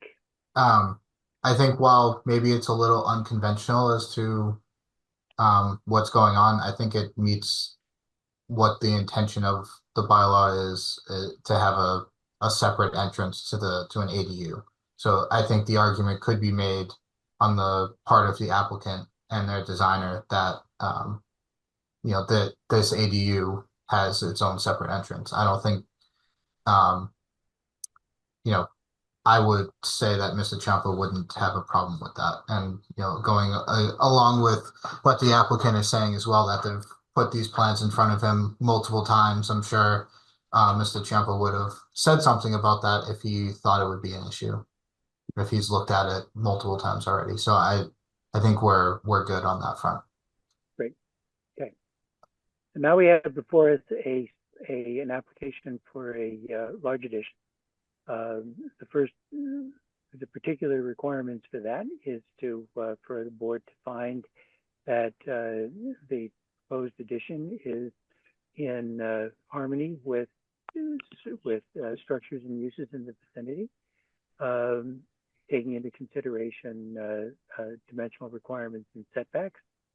And if it makes that finding, we also must make the findings that are required under section 3.3.3. One of those is that the adverse effects of the proposal are not outweighed by the beneficial effects. And beyond that, there's the various specific matters that we have to deal with respect to whether this is authorized in the statute at all, and the provision on large additions would authorize this. Whether there is a public purpose, and certainly the development of the property in a way so as to to increase its size to accommodate accessory dwelling units is very much in line with town policy and now state policy. With respect to transportation, we haven't really gone into that in any detail. It does not appear as if there will be a certain amount of additional potential traffic here, but certainly not enough that is likely to have a significant impact on the road system. So the board probably could find that requirement is met. The increased services would be minimal in a development of this size. The question about the impact on the neighborhood is, I think, also a question where it seems to be a well-designed project. It will actually increase the setback that is currently non-conforming, which would be a benefit. And we've heard from Mr. Salas, who is an immediate abutter and who supports it. There, in terms of detrimental increase to the use, the board, I think, would be hard put to say that an addition used for an ADU would be a detriment to the neighborhood in light of the strong town policy favoring accessory dwelling units. So if the board were inclined that way, it could easily it could easily approve this application. And so it's not yet time to do that, but I'm wondering whether there is anybody who has reservations about whether they could make it the findings that I briefly summarized, or alternative findings that would justify or allow us to approve this application under the bylaw. All right, seeing none. It looks like just like in the last case, the next step that we have is to close the public hearing. And at that point, we will prepare a decision for final action by the board, which will, we hope, be available on December 10th at our next meeting, when we would have an opportunity to vote on that. And if Mr. Klein were here, which he actually is, but if he weren't hiding out in a corner of the internet, he would ask me if I'd be willing to do an opinion that would recommend approving the application, which I would do, although I reserve the right to deputize any one of you to do that instead. So with that, the chair will accept a motion to close the public hearing. Mr. Chairman, so moved. Mr. Chaput moves. Is there a second? Seconded by Mr. Holy or Mr. LeBlanc? I couldn't see. Mr. LeBlanc. Mr. LeBlanc. Take a roll call. Mr. DuPont? Yes. Mr. LeBlanc? Yes. Mr. Holy? Yes. Ms. Hoffman? Yes. And the chair votes yes.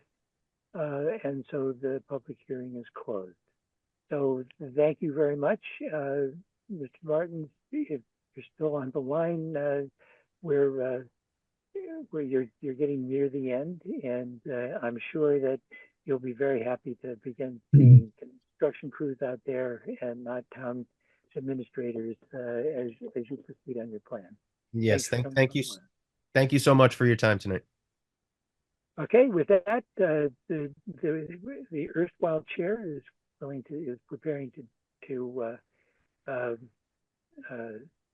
recognize the loss of jurisdiction and welcome the real chair, Mr. Klein, back. Thank you very much, Mr. Hanlon, and thank you for covering the first portion of the meeting. I apologize, I was unable to attend the first part, but it's very interesting being on this side to listen to the board do its deliberations, and I was very glad to hear. So going back to our agenda for this evening, the next item, I believe, is item number 11 on our agenda, which would be docket 3827, 247 Wachusett Avenue. Mr. Chairman, if I could just fill you in, we had not done the decisions in the Ariel Street case and in the Massachusetts Avenue case. Okay. We were waiting for you because you were at the hearing and would be a voter on that case, and otherwise we wouldn't have a full complement of people who were present at the hearing. Okay. People have been here for some time now, waiting for us to do that, and it may be helpful for us to take action on that now, as I Well, sort of absolutely. indicated we would, and then let them go home while we deal with the final case on the agenda. Certainly. Then with that, moving to item number 2, which is under administrative items, the vote on the decision of docket 382057 Ariel Street. So this was a case that appeared before the board at our prior hearing that was seeking special permits under sections 539A and 542B6. We have a decision that was drafted by Mr. Hanlon, distributed to the board for its consideration. Are there any additional questions or comments in regards to the written decision in this case, which is docket 382057 Ariel Street? Mr. Chairman? Mr. Hanlon. I've got two types of things. One is that the summary sort of delayed. The distribution was not done as was done later and more hurriedly. It has 3 typos in it, all in the second. In 2, one of them talking about the abutters. One of them, the word effect is misspelled affect, and one is a garbling of the word board. And I'm sure that we can do an administrative correction on those things, but I wanted to have the board pay attention to them. The other thing I wanted to say and make a public record of now is this case, as is true of several other cases, we spent a long time talking about the implications of the residential design guidelines, and I wanted to indicate to the board what I had done earlier, that paragraph 9 pauses and gives an explanation of exactly how it is that the residential design guidelines figure into our decisions. It emphasizes that they are not law in and of themselves. They've never been enacted by a government body. They are guidelines in that regard.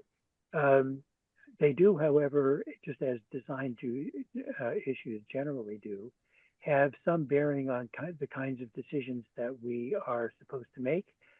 For example, if we are dealing with a large addition, whether the addition is in harmony with other uses and structures in the vicinity could be affected by design considerations.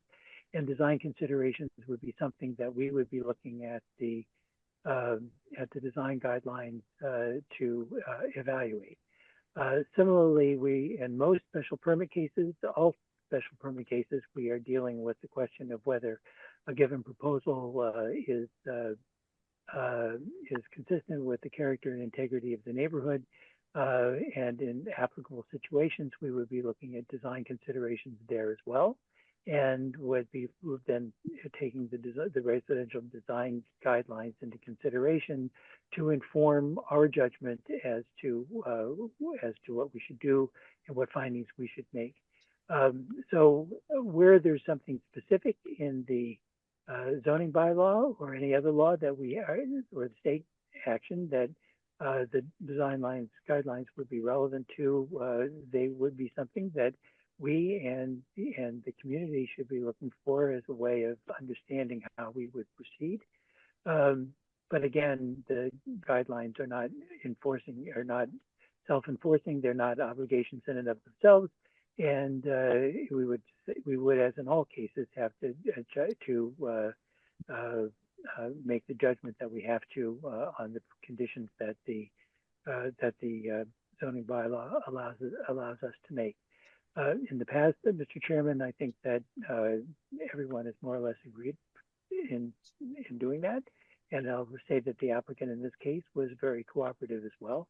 But it's important for everyone to keep in mind just what they do and the way in which they apply and the ways in which they don't apply, so that going forward we can sort of understand how the system all works together.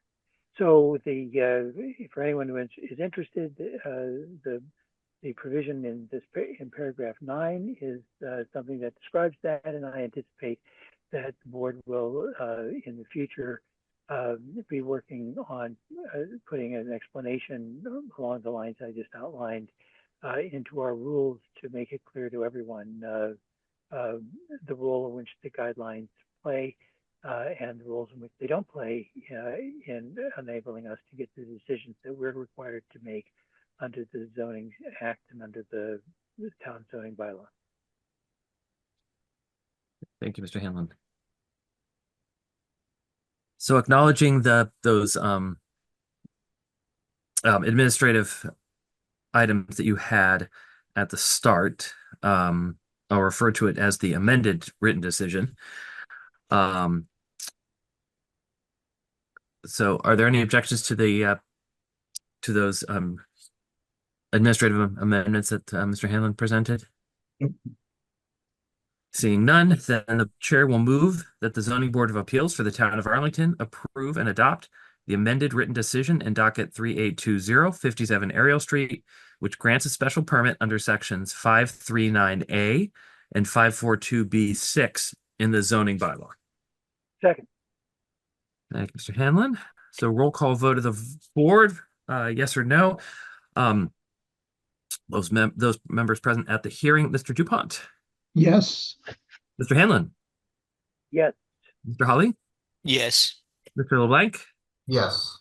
And the chair votes yes, that is approved. That brings us to item 3 on our agenda, which is the vote in the decision of docket 3824, 232 Massachusetts Avenue. Again, this was a hearing that was before the board at its last session, whereby they were seeking a special permit under section 812B in the zoning bylaw to change one existing non-conforming use to another non-conforming use. We have a decision that was written by Mr. Hanlon, distributed to the board for comment, and final version posted. Are there any additional comments in regards to the written decision in 232 Massachusetts Avenue? Mr. Chair? Mr. LeBlanc. Just a quick correction. Paragraph 1 of page 3 has one of the other tenants in that building listed as Venus Italian Kitchen. It's Venice Italian Kitchen. Is it page 3, paragraph 1? Page 3, paragraph 1, yeah. Great, thanks.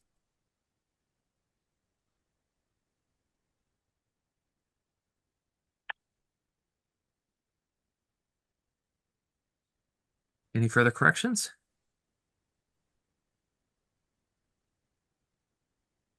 Seeing none, the chair will move that the Zoning Board of Appeals for the Town of Arlington approve and adopt the amended written decision in docket 3824, 232 Massachusetts Avenue, which grants a special permit under section 8.1.2B in the zoning bylaw. Second, Mr. Chairman. Thank you, Mr. Hanlon. So roll call vote of the board, voting yes or no for approving the written decision. Mr. DuPont. Yes. Mr. Hanlon. Yes. Mr. Holly. Yes. Mr. LeBlanc. Yes. And the chair votes yes, that is approved. Mr. Hanlon, did you vote on the minutes? We did vote on the minutes. Minutes are done. Okay. And so is the schedule. We've now completed the administrative items, I believe, sir. Perfect. All right. And you have covered 15 West Street and you've covered 4 Intervale Road.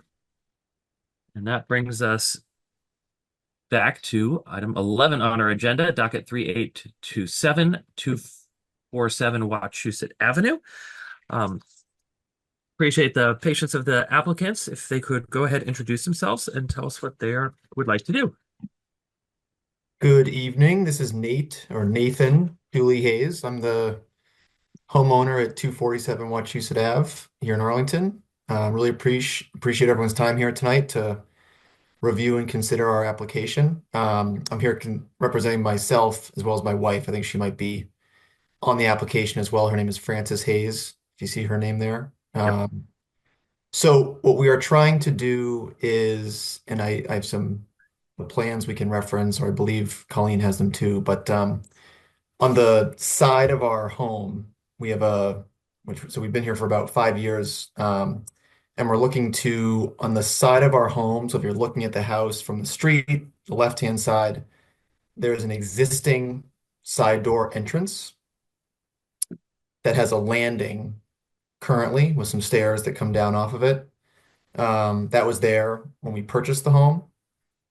And what we're hoping to do is effectively put a roof over that landing and turn it into a mudroom or vestibule type of space. It would be slightly larger than the existing footprint of the mudroom, or of the landing, I should say, that's there currently.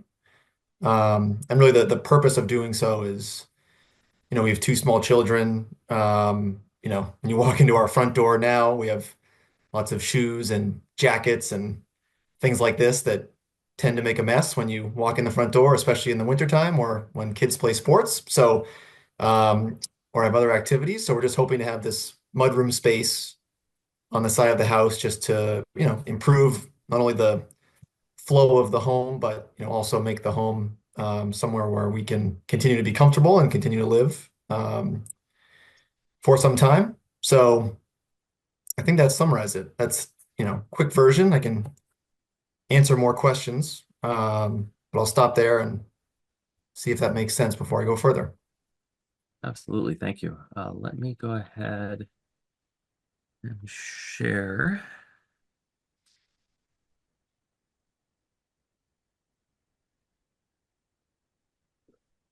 Okay, so this is the old plot plan. Correct. And there's apologize. I tried to rotate these, but the rotator is just hanging on my file. So the front, I believe, is to the bottom of the screen, and this is the area you can see dotted underneath is the proposed area of the addition, and then we have this is the roof plan, and then this is what is being proposed. Yep.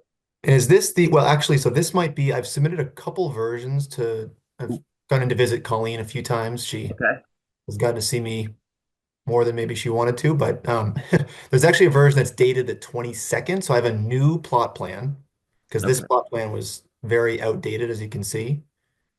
So there's one that I loaded into the application just a day or two ago. I can also share from my side if that's helpful.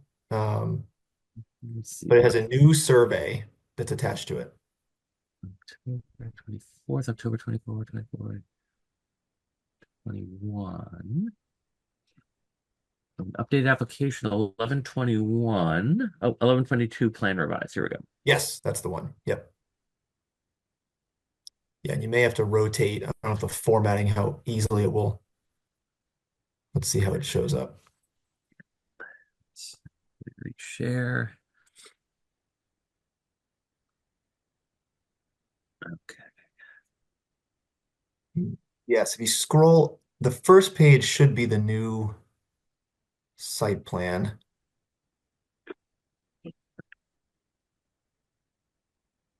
This is just plan sheets.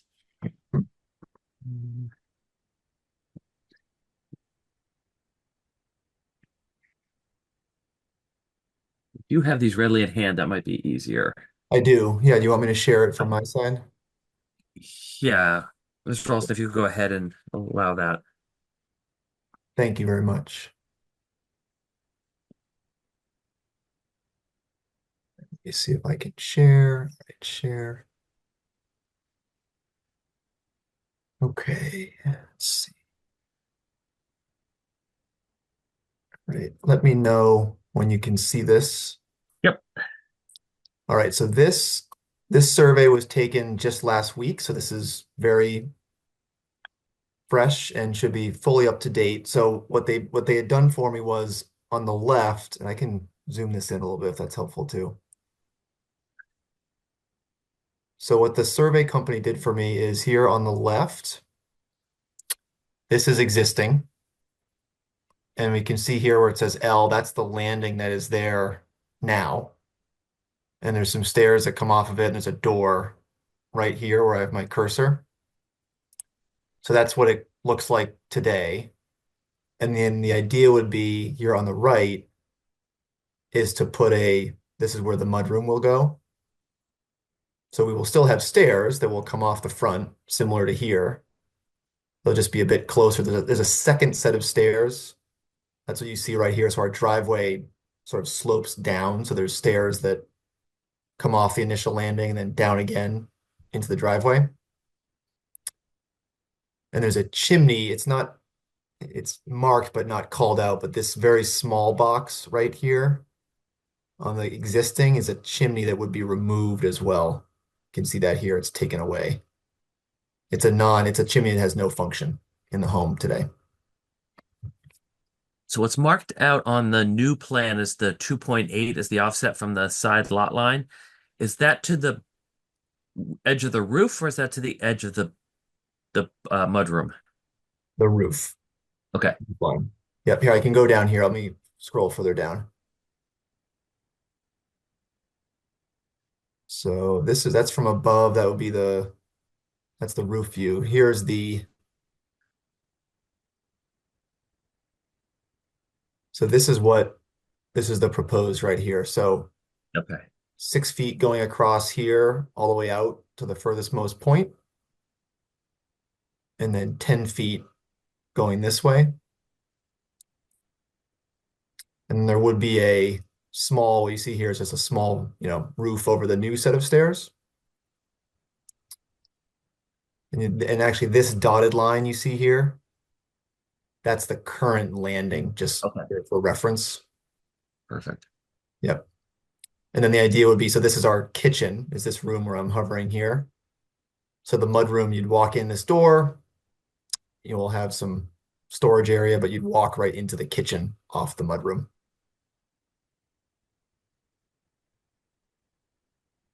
And then what you see here, just again to sort of clarify everything in the drawing, this dotted line you can see here, this is where represents the existing chimney. So it says existing chimney to be removed. And then the idea would be where that chimney was previously, not only allows for the mudroom to be built, but also just allows for a small closet to be put in that would actually, this would be facing into the kitchen right here, as opposed to into the mudroom. Bless you. Even with mute, you could tell. I just had probably that same cold myself my kid 2 weeks ago. So Right. Well, thank you for that introduction. So it looks like the width is expanding by essentially 1 foot or 13.5 inches. It's getting slightly longer. And then we'll have a covered and the existing, does the existing have a cover on it, or is it just open? just open. Okay. Yep. It's just a landing. Yeah. Got it.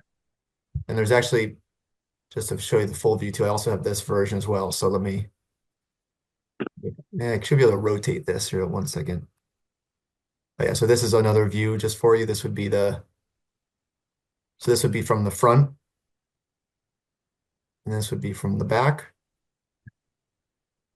And then there's one more here, and then this would be from the side.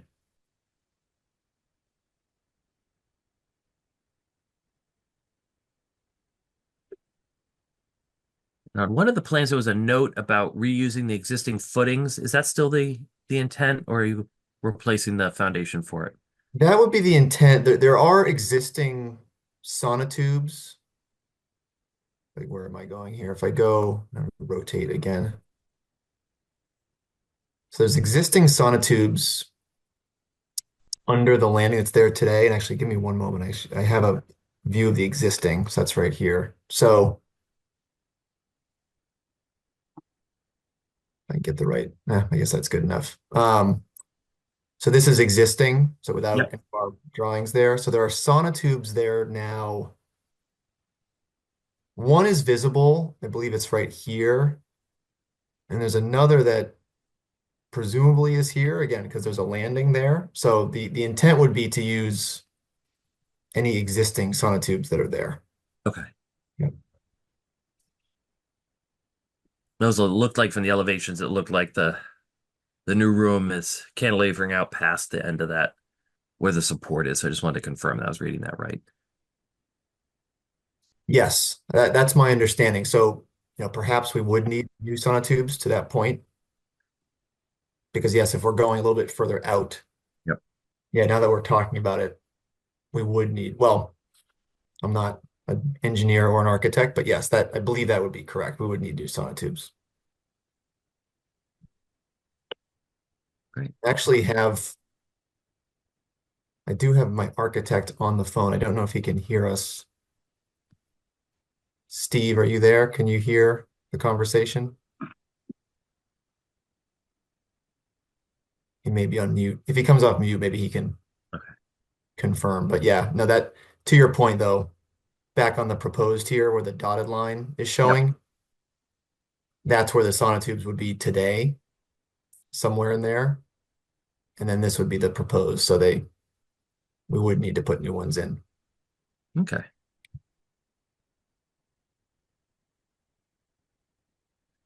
Very good. Have you had conversations with the abutting neighbor on that side? To the side over here. Yeah. Yeah, loosely. You know, she's not here tonight. Uh-huh. But we have a very good relationship with her. Okay.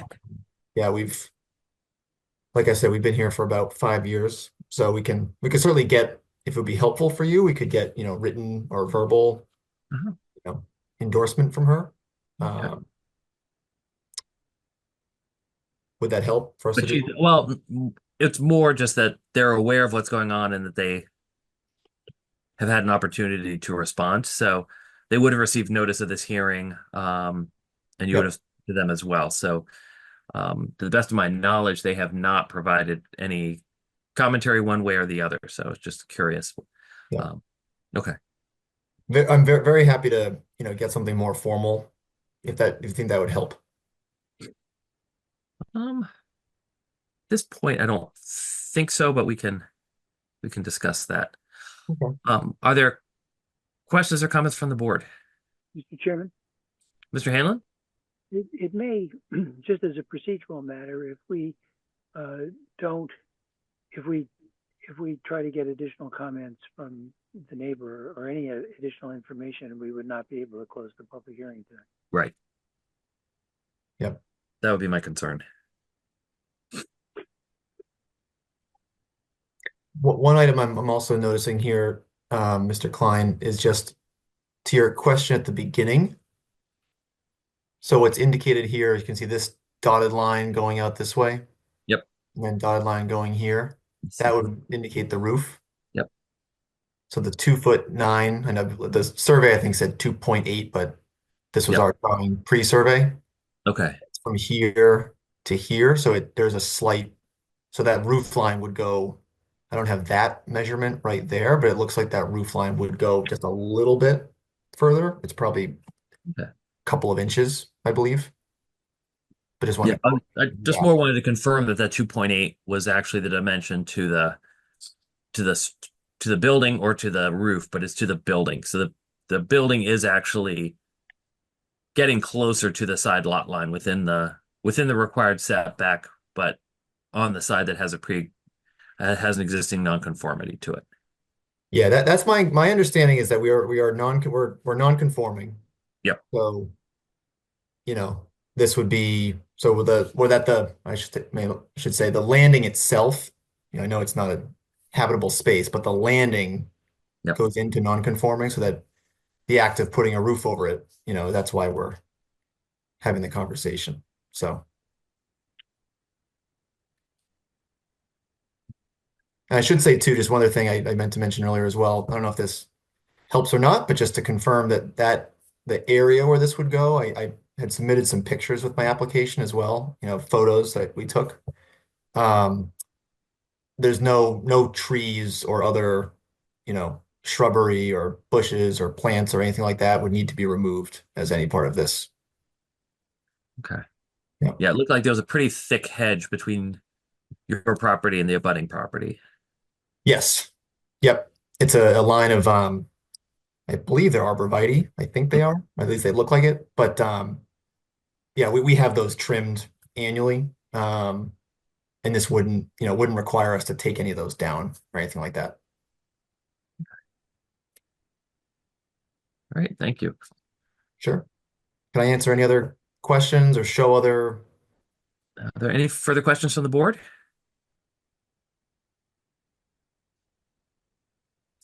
Seeing none, if I could go ahead and ask you to go ahead and stop the share. Sure. I will go ahead and open this hearing for public comment. Public comment is taken as it relates to the matter at hand. It should be directed to the board for the purpose of informing its decision. Those on Zoom may use the raise hand button on the reaction tab. Otherwise, I don't think anyone is calling in at this time. Are there any members of the public who wish to address this hearing, which is docket 3827, 247 Wachusett Avenue?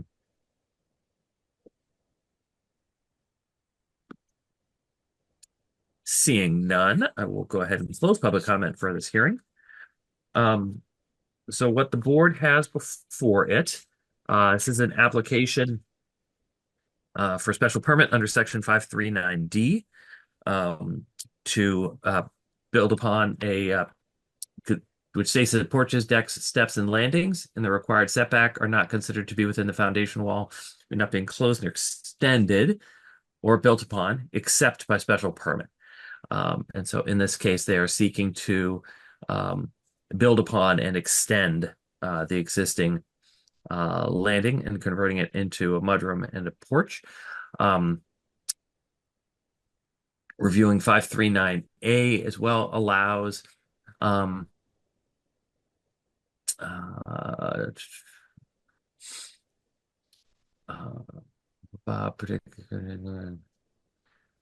enclosed entrances not more than 25 square feet in floor area, more than 1 story, which do not project more than 3.5 feet, may extend beyond the minimum yard regulations otherwise provided in the district, and then beyond that by special permit. So the other thing is that we are moving closer to the side lot line. So I would ask Mr. Hanlon if he has an opinion on this. In addition to the special permit under section 539D, does the board also need to consider this as a section 6 determination where it is an increase in the non-conforming nature of the structure? Mr. Chairman, my sense of this is that when you read 539A and 539D together, both of them are contemplating projections into the front yard, including ones that would involve what otherwise would be a new nonconformity. In other words, extending into the front yard or into any yard under 5.3.9 seems to me to sort of override the need to treat it as a vested use and to refer to the provisions of 8.1.3b. So I think that basically if we rely on A and D taken together, that they provide adequate authority to authorize the proposed use. Great, thank you for that. All right. So section 539 does not require any additional findings apart from those for a standard special permit. So what the board will be required to find is the special permit considerations that are under section 333 in the zoning bylaw. I will just quickly review. So the first of those is that the adverse effects of the proposed use will not outweigh its beneficial impacts. In this case, what we have is an existing landing that's open to the weather, which, as we all know, in New England is a little tricky at certain times of the year in order of getting out your keys and accessing your door and keeping it clear so it's safe to traverse. What is being proposed here is an enclosed porch with a roof over the area immediately in front of the door, which it makes the home much more usable, much safer to enter, which is to everyone's benefit. And it also improves the property, makes the property more valuable to the residents and thereby the community. The requested use is allowed by special permit in the district. As we noted, this is allowed under 539D. And we also referenced 539A, both which allow projections by special permit. The third is that the requested use is essential or desirable to the public convenience or welfare. As I had noted earlier, creating a safer entrance for the residents is to the benefit of the residents and to the town in general. This will also increase the value of the home, which is of general benefit to the town. The requested use will not create undue traffic congestion or impair pedestrian safety. This will not impact the number of residents present, the number of vehicles present, nor will it be in a position to impair visibility of pedestrians on the street.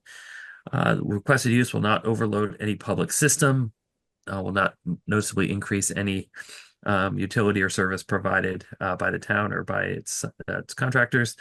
The special regulation for the requested use are fulfilled. There are no special regulations for this. As I noted at the start, the requested use will not impair the character or integrity of the district. The addition that is proposed is on the side of the home. It's of a modest scale. It's only a single story. It is detailed in a fashion that is similar to the home itself, and is in keeping with the character of the home and of the neighborhood. And that should not impair the character or integrity. The requested use will not be detrimental to public health or welfare. This would not be the case, as this is just a mudroom, which will make the homes easier and safer to access. And the requested use will not cause an excess of use detrimental to the neighborhood. This is a single-family home remaining in the single-family district. This will not, which is what the district is intended to provide. So those are the findings that are required under section 333. Are there any additional questions or comments from the board?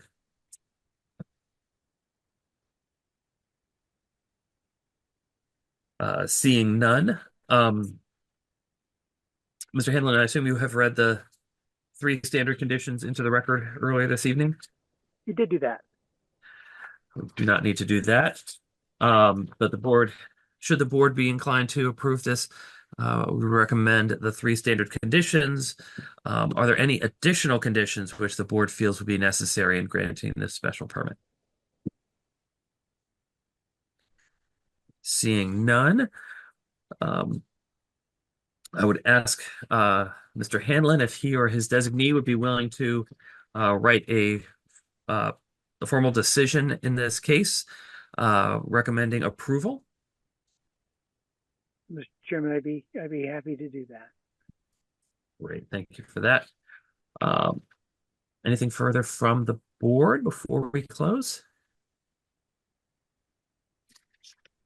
Seeing none, the chair will accept the motion to close the public hearing for docket 3827, 247 Wachusett Avenue.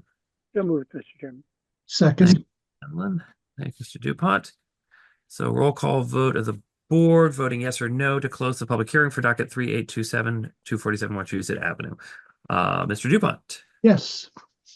Mr. Hanlon. Yes. Mr. Holly. Yes. Mr. LeBlanc. Yes. And the chair votes yes. We are closed on docket 3827, so we will have a written decision which we will vote on at our December 10th meeting. Great. Great.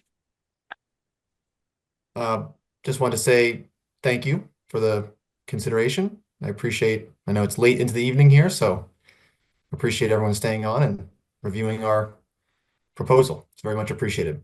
You're very welcome. Thank you. Appreciate your patience. Absolutely. Is there anything else needed from me, or should I? Nope, you're all set. Okay. Am I safe to drop off the meeting? Yes. Okay, excellent. Well, thank you again. Thank you so much. And also want to say thank you again to Colleen. Just special thanks. She was extremely helpful when visiting the town offices during the process. So many thanks across the board. Thank you so much. Very good to hear. Thank you. Thank you very much. All Have a right. good evening. Good evening. Happy Thanksgiving. Likewise. Happy Thanksgiving to all. Thank you. Thank you. Thanks. All right. So going back to our agenda, Mr. Hanlon very efficiently covered most of the agenda in my absence. So there's really nothing left to do except to note that our next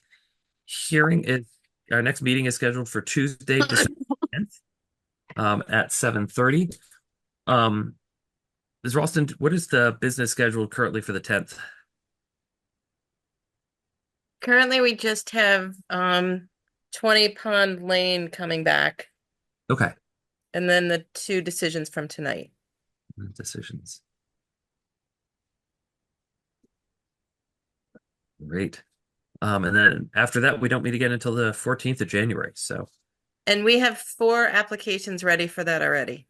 wow. Complete and ready to go. So that will be the end. We're not taking any more new ones for that meeting. Good.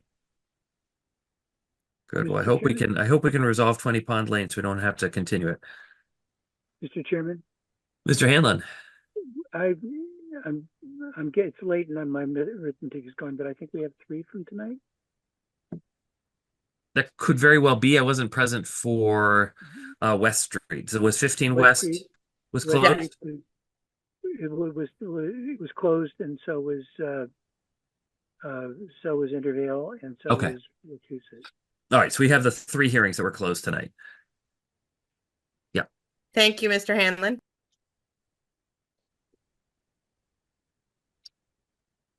Right. I see a hand up from Mr. Corey. Yes, Mr. Chair, I appreciate it. I'm here for 232 Yes. Mass Ave. I wasn't clear. Is that decision put over to December 10th? Nope. So that we did vote and approve that decision earlier this evening. Oh, I'm sorry. Nope, that's okay. I appreciate it. Thank you very much. Absolutely. No, you're very welcome. All right. Have a great Thanksgiving. Thank you. You as well. Take care. With that, unless there's anything further from the board, we have nothing left to do but conclude. So I'd like to thank you all for your participation in tonight's meeting of the Arlington Zoning Board of Appeals. Appreciate everyone's patience throughout the meeting.